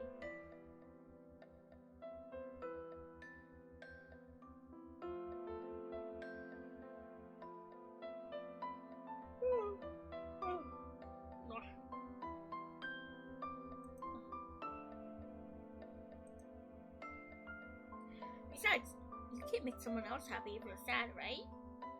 Wow. What if someone was only living for the sake of being alive, unable to enrich the lives of those around them?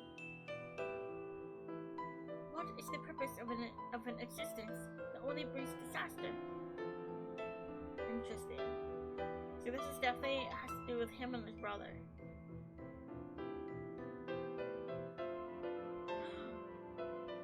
Did Roya make Junoru into a vampire? And that's why he has the claws, the bandages around his neck to hide his bite marks? And why Roya is older? Or maybe Roya is a vampire. Junoru is the... No, wait, no. I see two sons. Oh, you can't see my mouse. Oh, by his head, on the left side, there's a picture, a family portrait, and you see two little kids. So it has to be them. I was gonna say that maybe Roya is a vampire and saved Junoru from the fire, and in exchange of, I guess, essentially being his servant, quote unquote. But that could still work if his real older brother died in the fire. Or maybe he's the oldest in the family, and now he's the only one left. I'm brainstorming.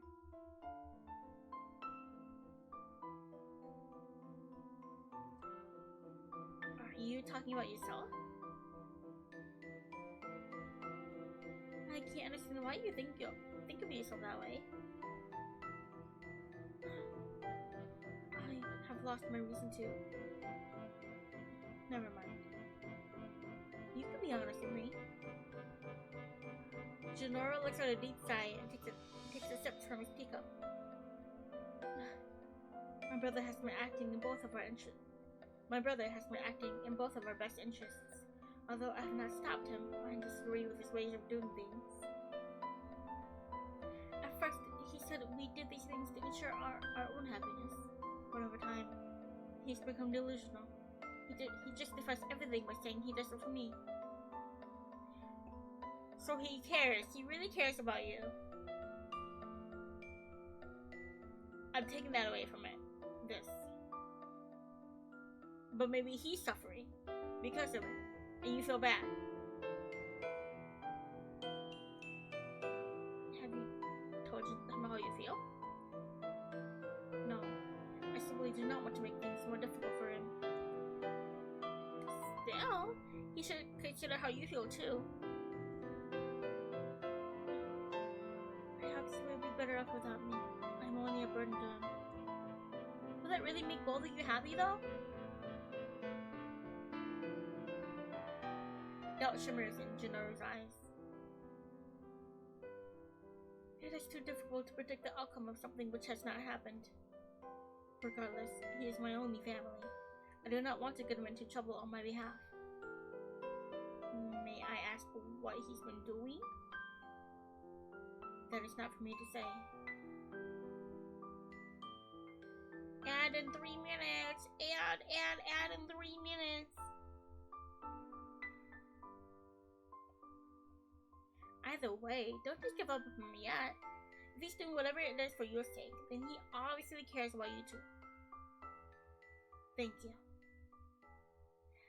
Junoru half smiles takes the last sip of his tea. I get the impression he's been bottling these feelings for a long time. We spend the rest of the afternoon bantering.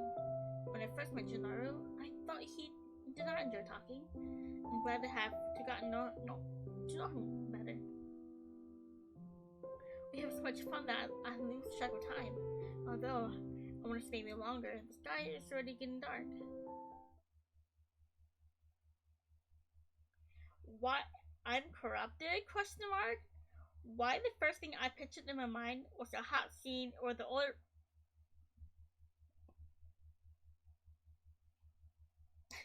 where the older brother is fighting the younger and both are half naked.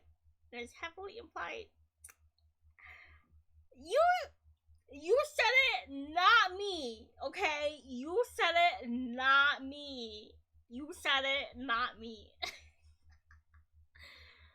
You said it, not me. Okay, Takuro. You brought this onto yourself.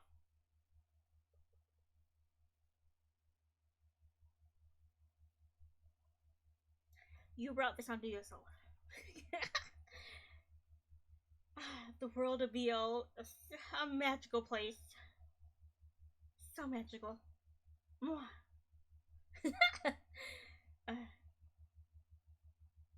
You need a bonk now.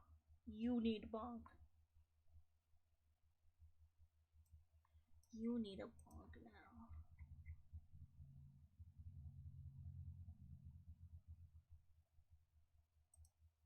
You need a bonk. What?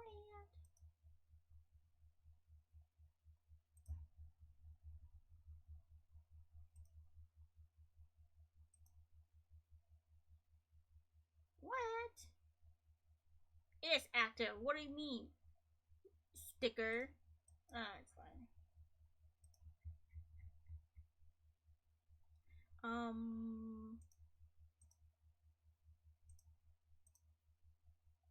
Ads in 5 seconds. Hold on, it's quiet now. Let me. Okay. Oh, this is not the music I wanted to play in the background.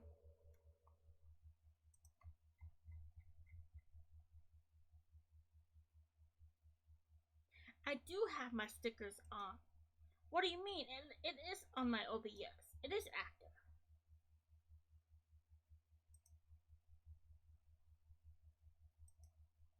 It's fine.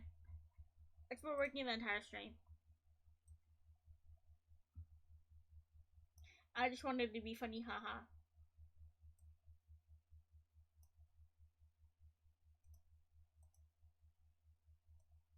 What?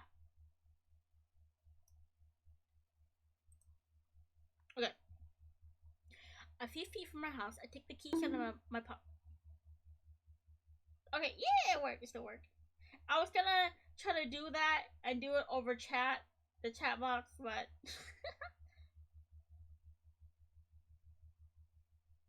oh, ad started. I'm gonna drink some water.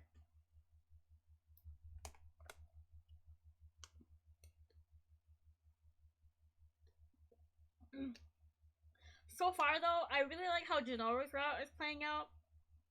I haven't played all the routes yet, so I can't say which route I like the best.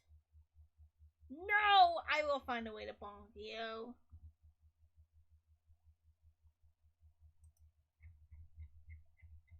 I can't believe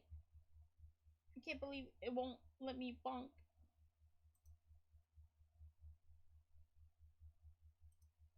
Why? My browser source is not offline. It's active. See? It's active. I can't put stickers on my own stuff. Yo.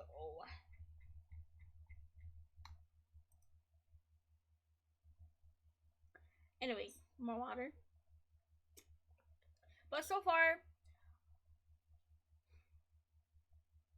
I like how Junoru's route is starting out. I think it's the most interesting chapter 1 so far. Sachiro might have to be the weakest route though.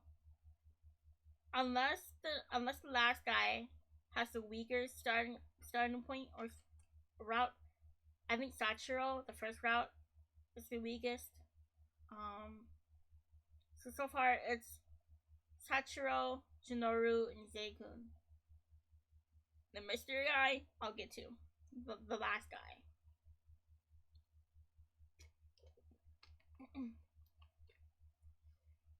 Okay. A few feet from my house, I take the keys out of my pocket before I can reach the door. However, I hear strange noises behind me.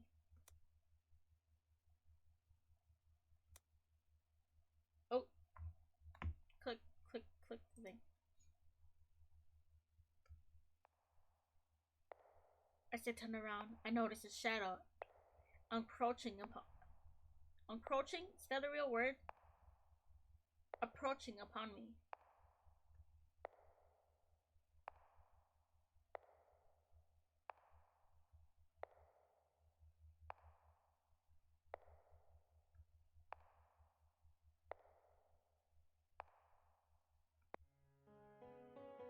Although I'm steps away from the front door, I don't have enough time to open it and get away. I have to shake off the shadow first. What do you mean? What do you mean you don't? I don't have enough time to open the door and get inside my own house. Why did I wait that long and stared at that person for? Run. My heart pounds rapidly in my chest as I zigzag down the neighborhood. Somehow, I end up at the park. Oh my goodness, how many times have I been followed this month? The chemical makes sense, but now there are random weirdos trailing me? Seriously, I need to be more careful. Wait, this same stalker has been following me around for the past week? I try to catch a glimpse of my pursuer, but between the darkness and distance, I cannot see her face. In fact, based on her jerky movements, she seems more like a corpse than a living person. I can't keep running forever. I have to do something. Anything! Out of the corner of my eye, I notice a large tree branch. It seems to be as good of a weapon as any. You know, I don't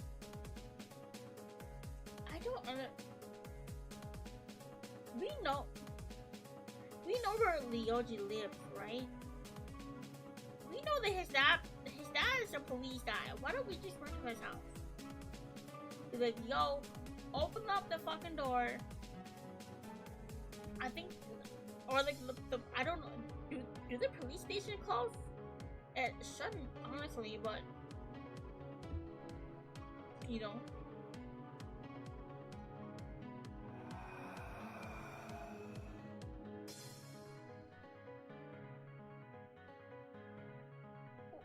What do you want from me? Leave me alone already, you creep!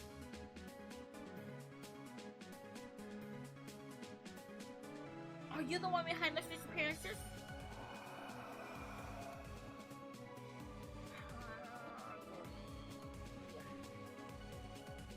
My breast swiftly moves in front of me, her mouth wide open. She really is trying to hurt me! I can't hold back. When she's close enough, I trip her legs by kicking at her legs. I trip her by kicking at her legs. She begins crawling towards me. When I try to move away, my leg is grabbed. Rotten, cold fingers dig into my skin as she leans forward to bite me. Panic jolts through me. I reflectively smack her head away with a tree branch. Even after blood begins oozing from her forehead, my stalker does not let go. Although I hit her again, she does not try to stop. She does not stop trying to bite me. I hit her once more. This time, mustering as much strength as I can. She lets go of my leg and falls to the ground with a hollow plop. I pant, trying to catch my breath, and look at the scene before me. My heart nearly jumps out of my chest when I see the blood staining the tree branch. What have I done? What am I supposed to do now? The police? A voice similar to the one from earlier calls out from nearby. I can't stay here any longer. Definitely not alone. I chop my makeshift weapon and make a run for it. It's nearly 10 p.m. when I reach the house. I'm not very hungry after what just happened, but I quickly prepare a small meal to make sure I keep my strength up. I can't believe how daring my stalker got. If they get up, who knows what will happen to me? And if they don't, okay, but it was in self-defense though. Wait, I didn't kill them, did I? Whatever happens, I have to report this to the police first thing in the morning. I decided to study before sleeping, hoping it will somehow calm my racing mind. After a while, I fell asleep from exhaustion. Next day. I must be falling asleep while studying. It's finally Friday, huh? The break starts tomorrow. I have mixed feelings about it. I just don't know what I'll do with all the free time. I roll out of bed and put on my school uniform before going downstairs to make breakfast. Of course, I have to report the incident to the police. The person on the line tells me that they patrolled the park a moment ago. They saw nothing suspicious there. They began more calls about weirdos without any evidence. The demon rumors suddenly returned to my mind. I haven't cut much out of Junoru yet, but I'm sure I'm on the right track, even though the police don't believe me. I checked the mailbox. There's a huge stack of papers because I have not emptied it out for a while. Leaving the envelopes and advertisements in the pile, I take the newspapers to the couch with me. The OG will not be able to mock me for not keeping up to date today. I browse through the articles to find something more about the deed. It doesn't seem like anything else has happened lately. I spot a tiny advertisement in the corner of a page. Looking for vampires. Oh! I was right! They're vampires! They have to be. They have to be vampires. Looking for vampire hunters. No experience required. Inquire if interested.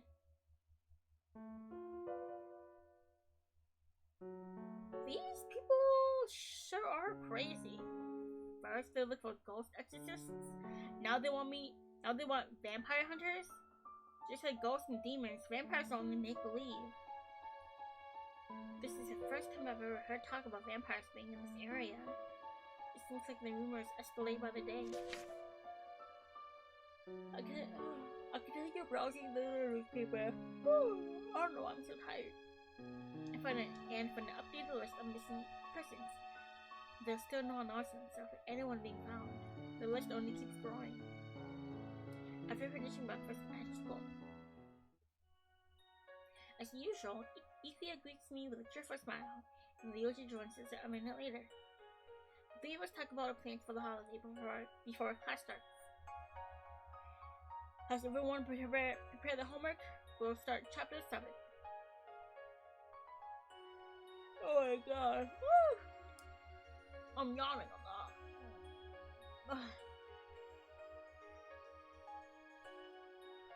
They won't mind if I take a nap anyway.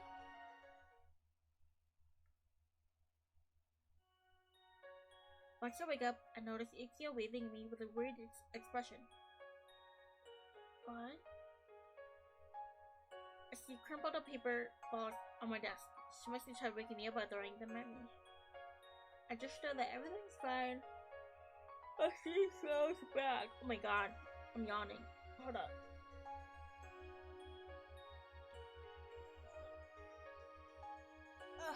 I'm stretching a little bit. Maybe that'll help.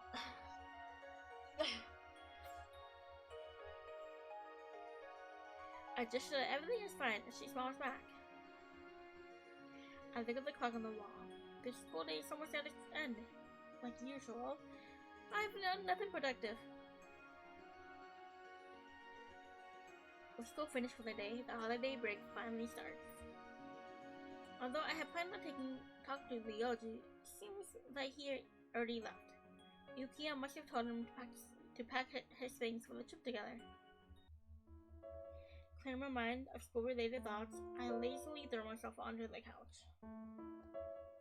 Now that I have time, I can investigate those disappearances in more detail. Junoru has also been on my mind a lot lately. Now that I think about it, I visit him so often that I probably seem like a stalker. I decide to go to the library. Chu will think I'm creepy if I run into him every single day. As always, along the route, I pass the Kenryuji mansion. In broad daylight, it looks like any other house. I suppose that's why I never noticed it before. I couldn't resist passing by. When I finally reach my destination, it's quieter than usual. I have the whole library to myself! I found myself a comfortable spot, my bag on the table to unpack my books. Exams start once the break is over, so it's best to start studying early. Which subject shall I study first? Since I have trouble with history, it's probably the best to start with that. I speak too often during class. I'm better at focusing when I'm in the library than when I'm at home. Even though both places are quiet, the surroundings help me stay in the studying mindset better. And actually, that's true. People should try to keep your study place and your free time place separate, because if they're together, I think you're more prone to want to use it as your free time spot than your work spot. And I say this, but I keep mine together. But yes, it said keeping them separate will help you study, like focus more on what you want to work on in the area you're in.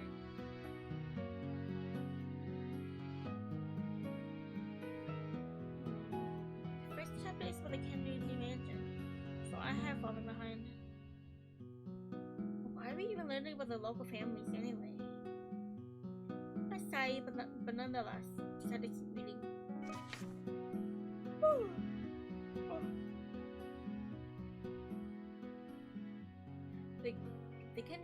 The Kenryujis resided in a mansion that was built in 1702.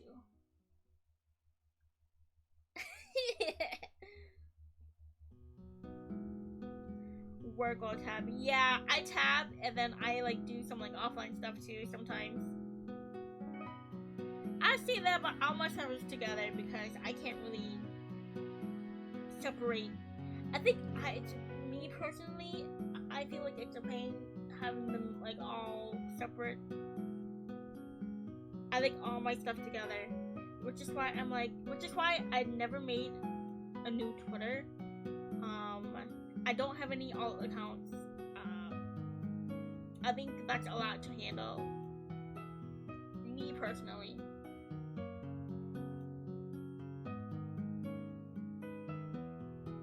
Oh my god, I'm yawning a lot today, but I'm getting more water.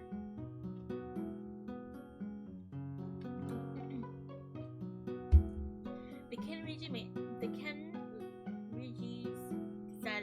resided in a mansion that was built in 1702. The home was partially burnt down 70 years later, but they reconstructed in 1840.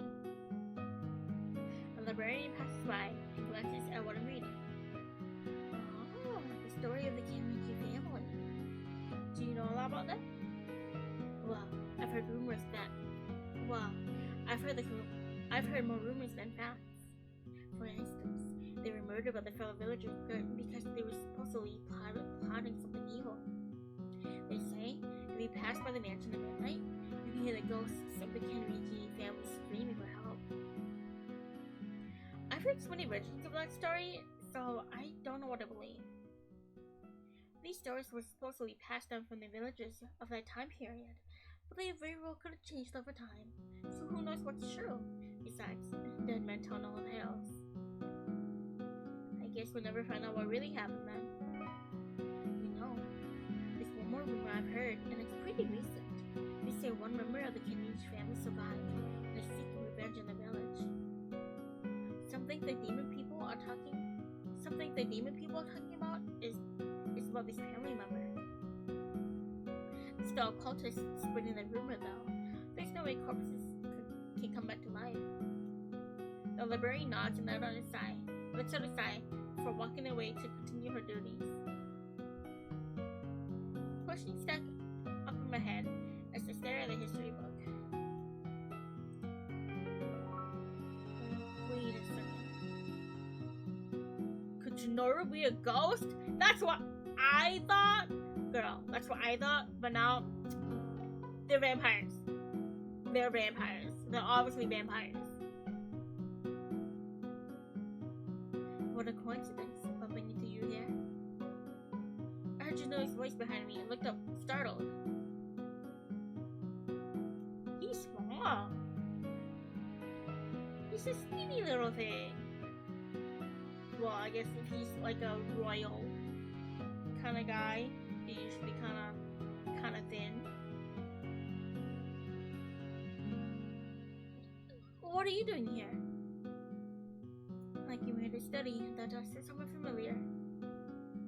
In a rush, I closed the book and hoped he didn't see while I was reading. Junoru smiles gently and takes a seat beside me. I didn't recognize you in those clothes. It is what I wear when I do not go to school. But you keep the belts on. You keep the belts around your arms on. Even in his free time, he dresses nicely. I didn't let me disturb you studying. Please pretend I'm not here. No, not at all. It's nice to have some company. Well, as long as you do not mind.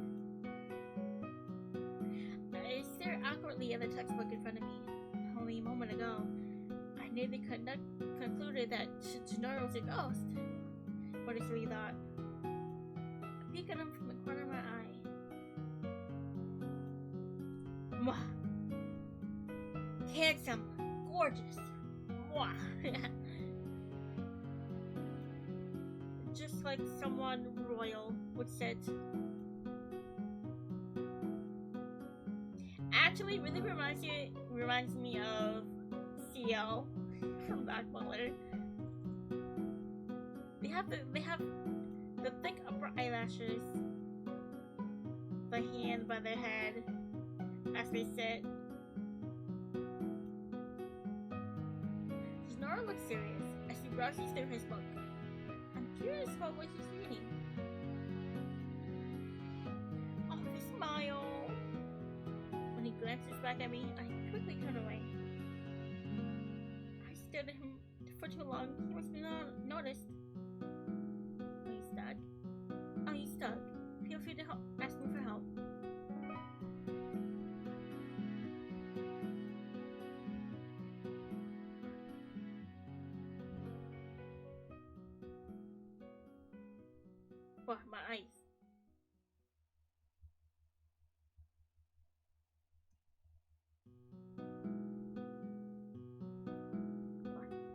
you okay?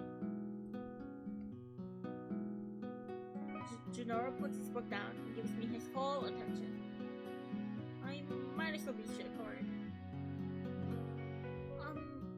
Well, do you know about the legend surrounding the famous Tenryuji family and their mansion? Yes, I have heard of them. Junoru's expression does not change. Is your house haunted by them? Junoru laughs softly at my question. You believe in ghosts, do you? And to answer your question, no. There are no ghosts in the mansion. Moreover, even if there were, we would not be able to see them. Junoru rests his arms on the table, and he looks at me with an amused expression. I cannot help but blush and turn away. Great, now he thinks I'm a scaredy cat. You have some interesting questions today, Miss Amy. I am in a good mood today. Is there anything else you would like to you'd like to know?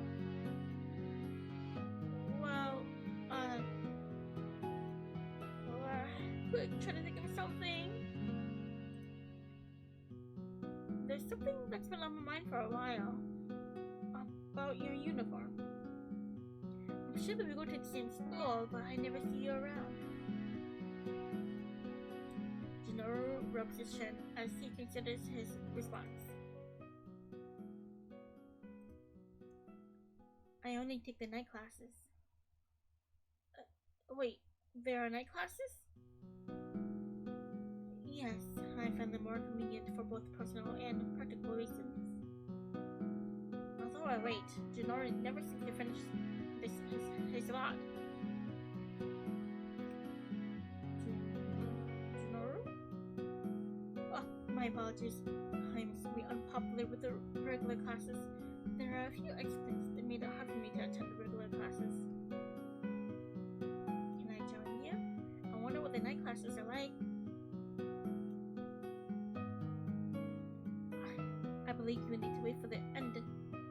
I believe you would need to wait for the break to end before inquiring. What's the difference between day and night lectures? Please tell me more about them. To be honest with you, Miss Amy, I would not recommend them to you. What? Why not? Confused, I look at them. The night classes are much more advanced than a normal curriculum. I do not know if you will be able to keep up with the lessons. Are you implying that I'm stupid? Because you're right, I am stupid. My, of course not. How can I put this? The night class is full of students of a different caliber. Huh? Do they have superpowers or something?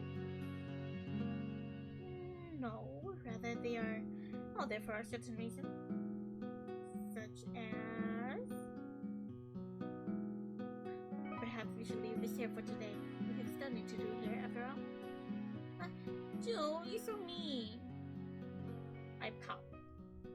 But Junoru covers his eyes with his hand and turns away.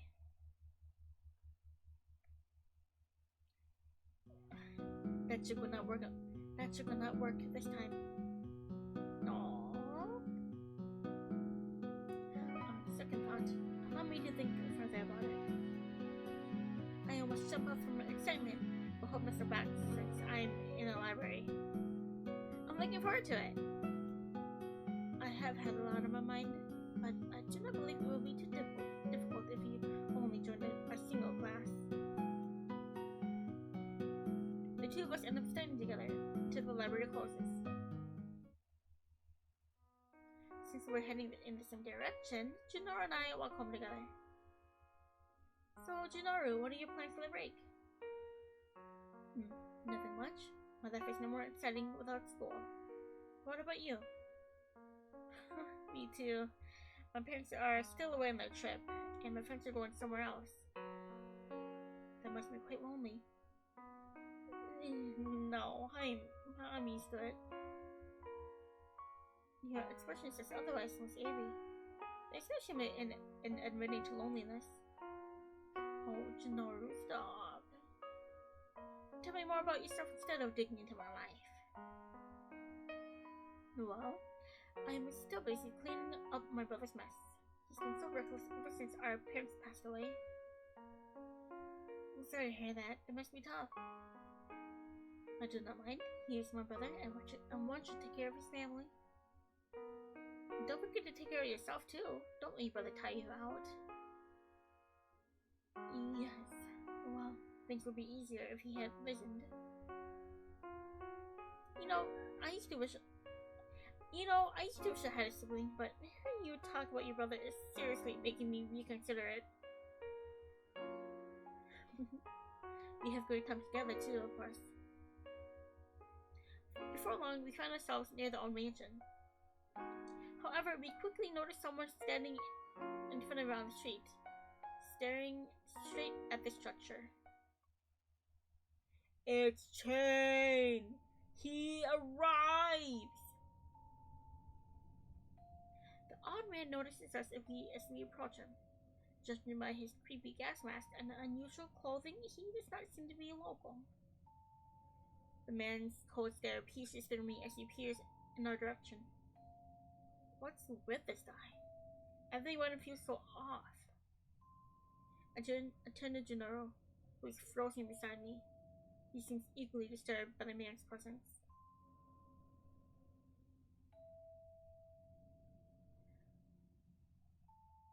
I don't have any sound effects for my mic. Hey, you two. Is this house abandoned? His words sound more like a statement than a question. I expect Junoru to reply, but his lips remain sealed. I'm Chain. You're from this village? I reply with a nod. Chain stares at us and narrows his eyes. His gaze is that of a hunter stalking his prey. Sir, I doubt you have any business in a place such as this. Please refrain from participating in suspicious activities. You will scare the neighborhood. Junoru calmly takes me by the wrist and begins walking. Let us leave, baby. The air grows tenser as we slip past Chain. When I peer back over my shoulder, the mysterious man watches us until we disappear past the bend. I cannot help but feel anxious. Junoru, where are we going? Somewhere that man cannot follow us. Huh? You're not going home? I do not feel comfortable with someone like that hanging around my house. Yeah, that makes sense. Suddenly I realize that even with a glove on, Junoru's hand feels so cold. He must be quite disturbed. Junoru releases me as soon as he realizes how long he's been holding on to me, and looks away embarrassed. I'm sorry for pulling you with me. I did not intend to. No, don't worry about it. I want to get away from that guy as soon as possible, too. It is getting late. Shall I walk you home? I blush at his suggestion. I wave my hands. No, it's okay. I'm fine on my own. Having you walk alone after running into someone like that will only make me worry. Well, since you insist, thank you. Smile at him. Although we have not known each other for very long, Junoru is often concerned about my safety. While I'm sure it's a part of his gentlemanly personality, I believe he genuinely cares about me deep down. It feels nice to be around him. As we walk down the road, the sky starts to turn dark. Thanks for studying with me today. It was a pleasure. It was my pleasure. I actually go to the library quite often. Same. I like studying there. I could do it at home, but it's not the same. I don't have much planned for the break, so I'll probably end up at the library a lot. It's too bad my friends will be out of town. You were right earlier. I guess I am kind of lonely. Maybe that's why I kept going to the mansion. I hope I haven't been bothering you. On the contrary, I welcome your presence. I have not spoken with someone so much in a long time. I'm happy to have you around. With my brother ignoring me, loneliness haunts me in a similar way. We finally reached my home. You live even closer than I expected. Huh? Don't tell me the real reason you wanted to walk me home was so you can see where I live. Who knows? I suppose I will see you tomorrow then? And please, know that you're welcome to visit me anytime. Sure, see you tomorrow. Actually, wait. The rumors have been getting stranger by the week. As you already know, you should not believe everything you hear. Do you mean the demon thing? I mean in general. There are so many sides to each story, and the lines between reality and fiction will blur if you're not careful. He's definitely referring to like the rumors the librarian told me. He was definitely listening. Until you know the whole story, you should not come to a conclusion. Eh? I am simply implying that you should not concern yourself with the things happening in this village. Treat all of the rumors as lies. Just ensure you stay safe. So he's telling me to stop investigating things. If I dig any deeper, I might get myself into trouble. It is merely a good feeling. I only want you to be safe. Thank you, Junoru. Junoru opens his mouth to say something but remains silent. I can see the hesitation in his eyes. Something is bothering him. Before I can ask about it. However, he tends to leave.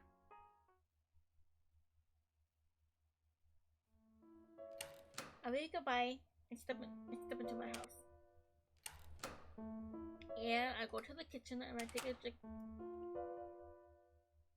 I drink some water because my throat's starting to dry out.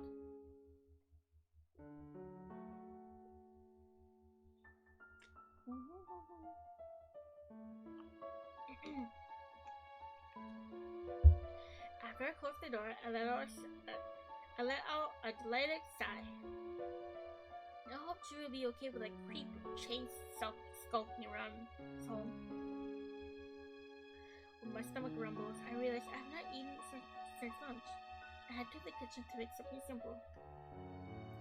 I'm so hungry that I feel like eating a 10-course meal, but I don't have the patience to prepare all that. You know what? Fair. That's me. I'm like that too. Sometimes I'm like, ugh, this sounds so good, but it's gonna take me forever to make it, and I don't want to wait that long to eat. After I finish cooking, I take a seat in the living room. It is quiet enough to be lonely, as usual. Ah, damn it! What did I invite you for dinner? It would have been nice to talk a bit longer. Besides, he served me lunch once. It would have been nice to return the favor.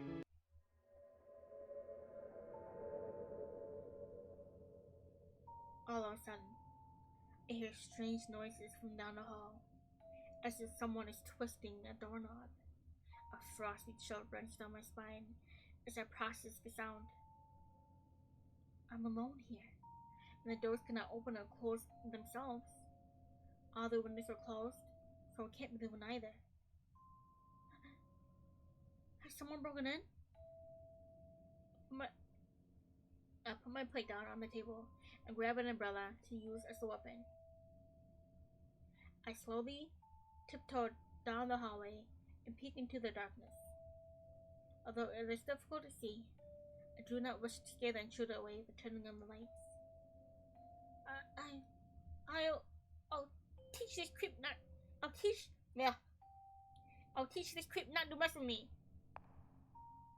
Footsteps begin to approach me as I close in on whoever has entered my home. I listen as they come closer and closer. I grip my umbrella tightly, waiting for the perfect moment to strike. The time is finally right. I jump out and wildly swing my weapon around. Take this, you creepy stalker!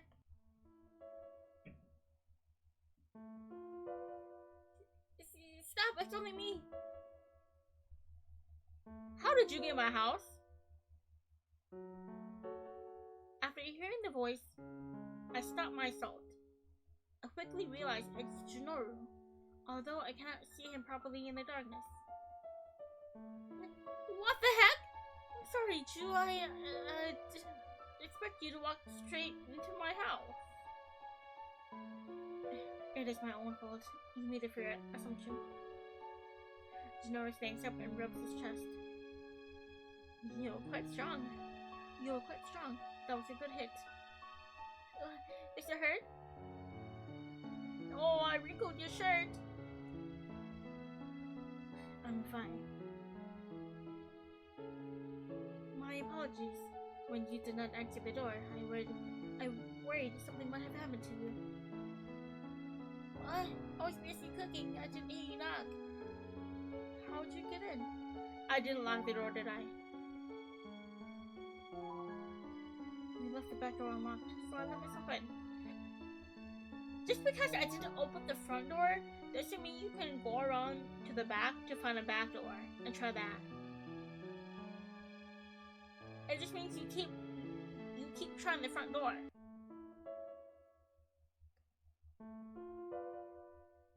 I put my hands on my cheeks in embarrassment. This is the second time I have left the door unlocked. Oh, I'm sorry about that. So what happened? As it turns out, I cannot go home at the moment. Don't tell me it's worse of that chain guy. Indeed it is. Unfortunately, I cannot find my brother either. I do not know where else to go. Oh, Roya, was it? Yes, you met him before, when we were at the front of the mansion. Right! I actually met him in school once too. It is late. He is supposed to be home today. I can help you look for him.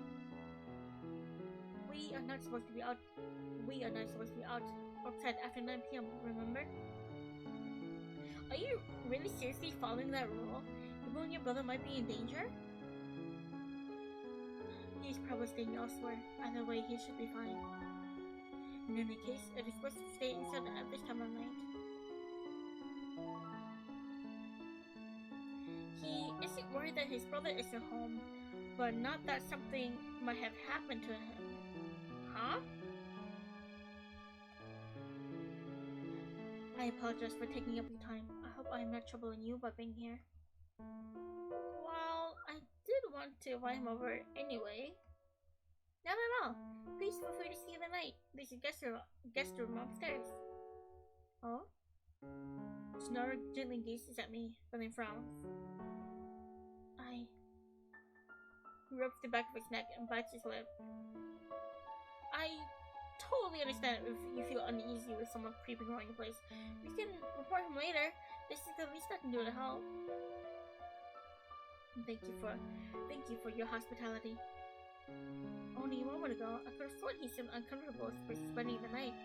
Although I want to ask about it. I do not want to ruin his mood. Not a problem. I don't have people over often, so I'll need to prepare the guest room first, okay? Are you truly comfortable with me staying over? Of course! Make yourself at home. No need to be so polite. I made curry for dinner. Would you like to have some? Well, I appreciate the offer. I'm not hungry. Oh, okay. If you want anything else, let me know. I take a seat on the couch and continue eating my meal. Junoru sits across from me and watches as I eat. It's been ages since the last time I had a guest over. Even Iku and Ryoji hardly ever visit. Are you sure you're not hungry? There's still a lot left over. I appreciate your concern, but I ate something before I came over. Oh, see. What about these cookies? They're fresh out of the oven. I had time to make cookies. Please have one. Junoru said he was full, but a cookie never hurt anyone. I hold the box in front of him, hoping he would take a few. He goes quiet for a moment, his expression frozen. Oh, it's because, you know, if he's a vampire, they're not gonna eat human food. Slowly, he takes one and looks at it, fascinated. You really don't want one. If you really don't want one, you don't have to. Before I can finish my sentence, Junoru eats the treat. How is it? His expression does not change as he swallows. I can't help but worry that he may not enjoy it. And it's delicious and crunchy. I feel flustered as I watch him take another one. I gesture for Junoru to have more, but he says he's full. I'm satisfied that he at least tried a few. Once I'm not eating, I begin to take care of the dishes. May I use the shower? Of course! No need to be so humble. Make yourself at home. Miss Avi, although you are kind in letting me stay here, I hope you realize you should be worried about letting people into your house. We aren't strangers, are we? With a sigh, Junoru heads upstairs. It may only be my imagination, but his cheeks seem red. By the way, if you need me, I'll be in the room next to yours. Junoru gives me a shout of confirmation. We got through chapter 2! we got through chapter 1. Maybe this is a good place to stop. Okay, save that.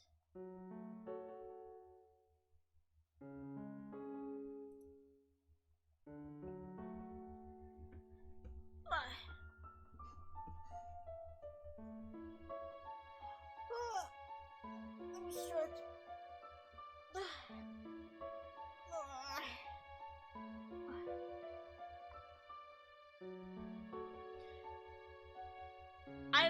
I like his chapter 1. I really do like his chapter 1. I think I enjoy his chapter 1 a lot more. Sachiro's chapter 1 is kind of slow. It's pretty slow. The weakest so far. Zeikun was pretty okay. Zeikun's route chapter 1 was pretty okay. But I like the pacing of Junoru's route so far. And where it's going. So you can tell what the premise might be about. He's definitely a vampire. Chain definitely attacked Roya. And that's why he was in the locker, injured.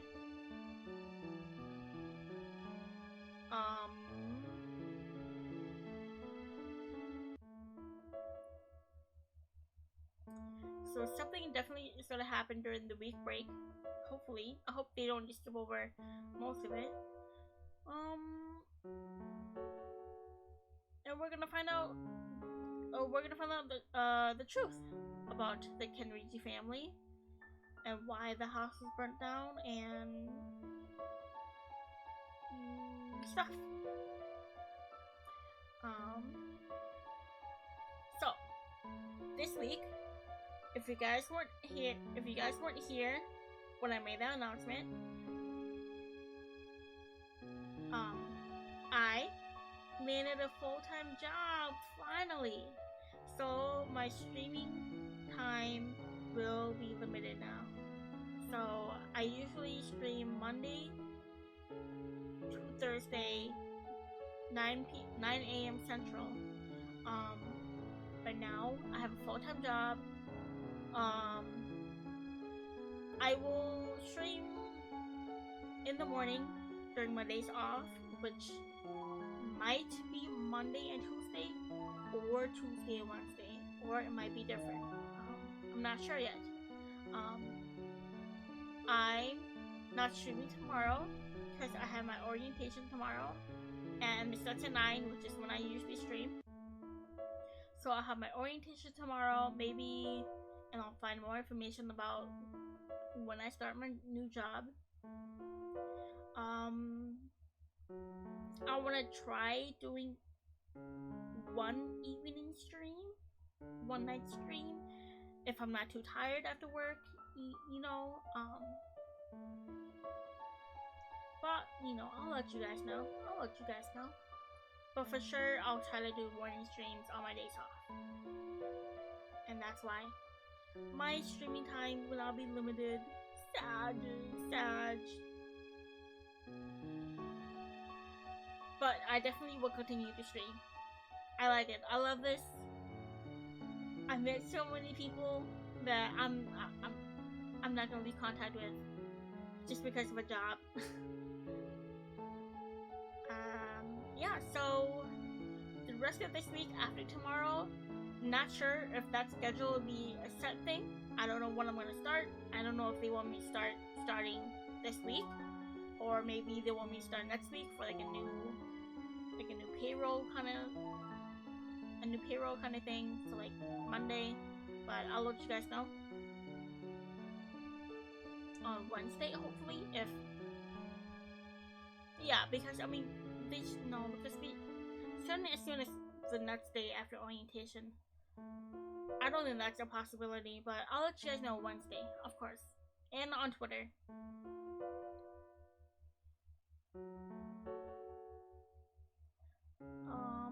But yeah, I'm enjoying this. Enjoy coming back into my visual novels. Otome gone through a long break without them. But yeah. Let's see. I'll keep this screen on. Because I actually really do like the background music for this.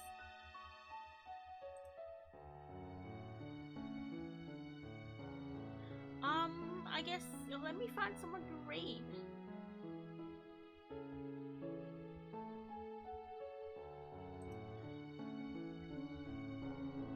No one I know is on. Let me refresh to double check. Oh, actually, someone might be on.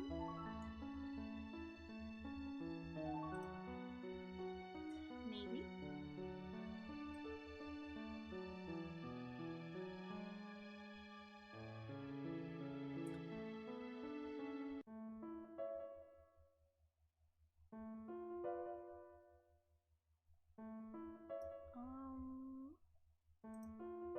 If I can't find anyone, maybe I'll do them. Yeah, okay. So, I'm gonna raid Atlas Chroma. It's been a while since I raided them. They're playing Fortnite with a few friends, or maybe one. I don't know. And they also do like morning streams too.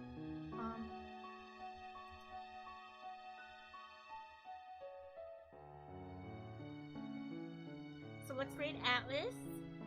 They're playing Fortnite. They're an amazing content creator.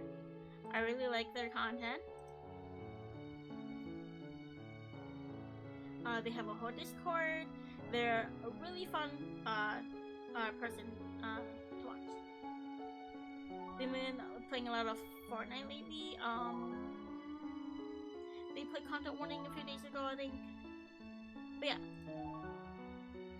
I love them so much. Atlas. Oh, we played Lethal. I played Lethal with Atlas a few times too. So yes, everyone, take care. Go get some water, food. I'm gonna go get lunch. Try to take care of yourselves and enjoy Atlas's stream. I'll see you guys hopefully Wednesday. Bye-bye. Have a good day.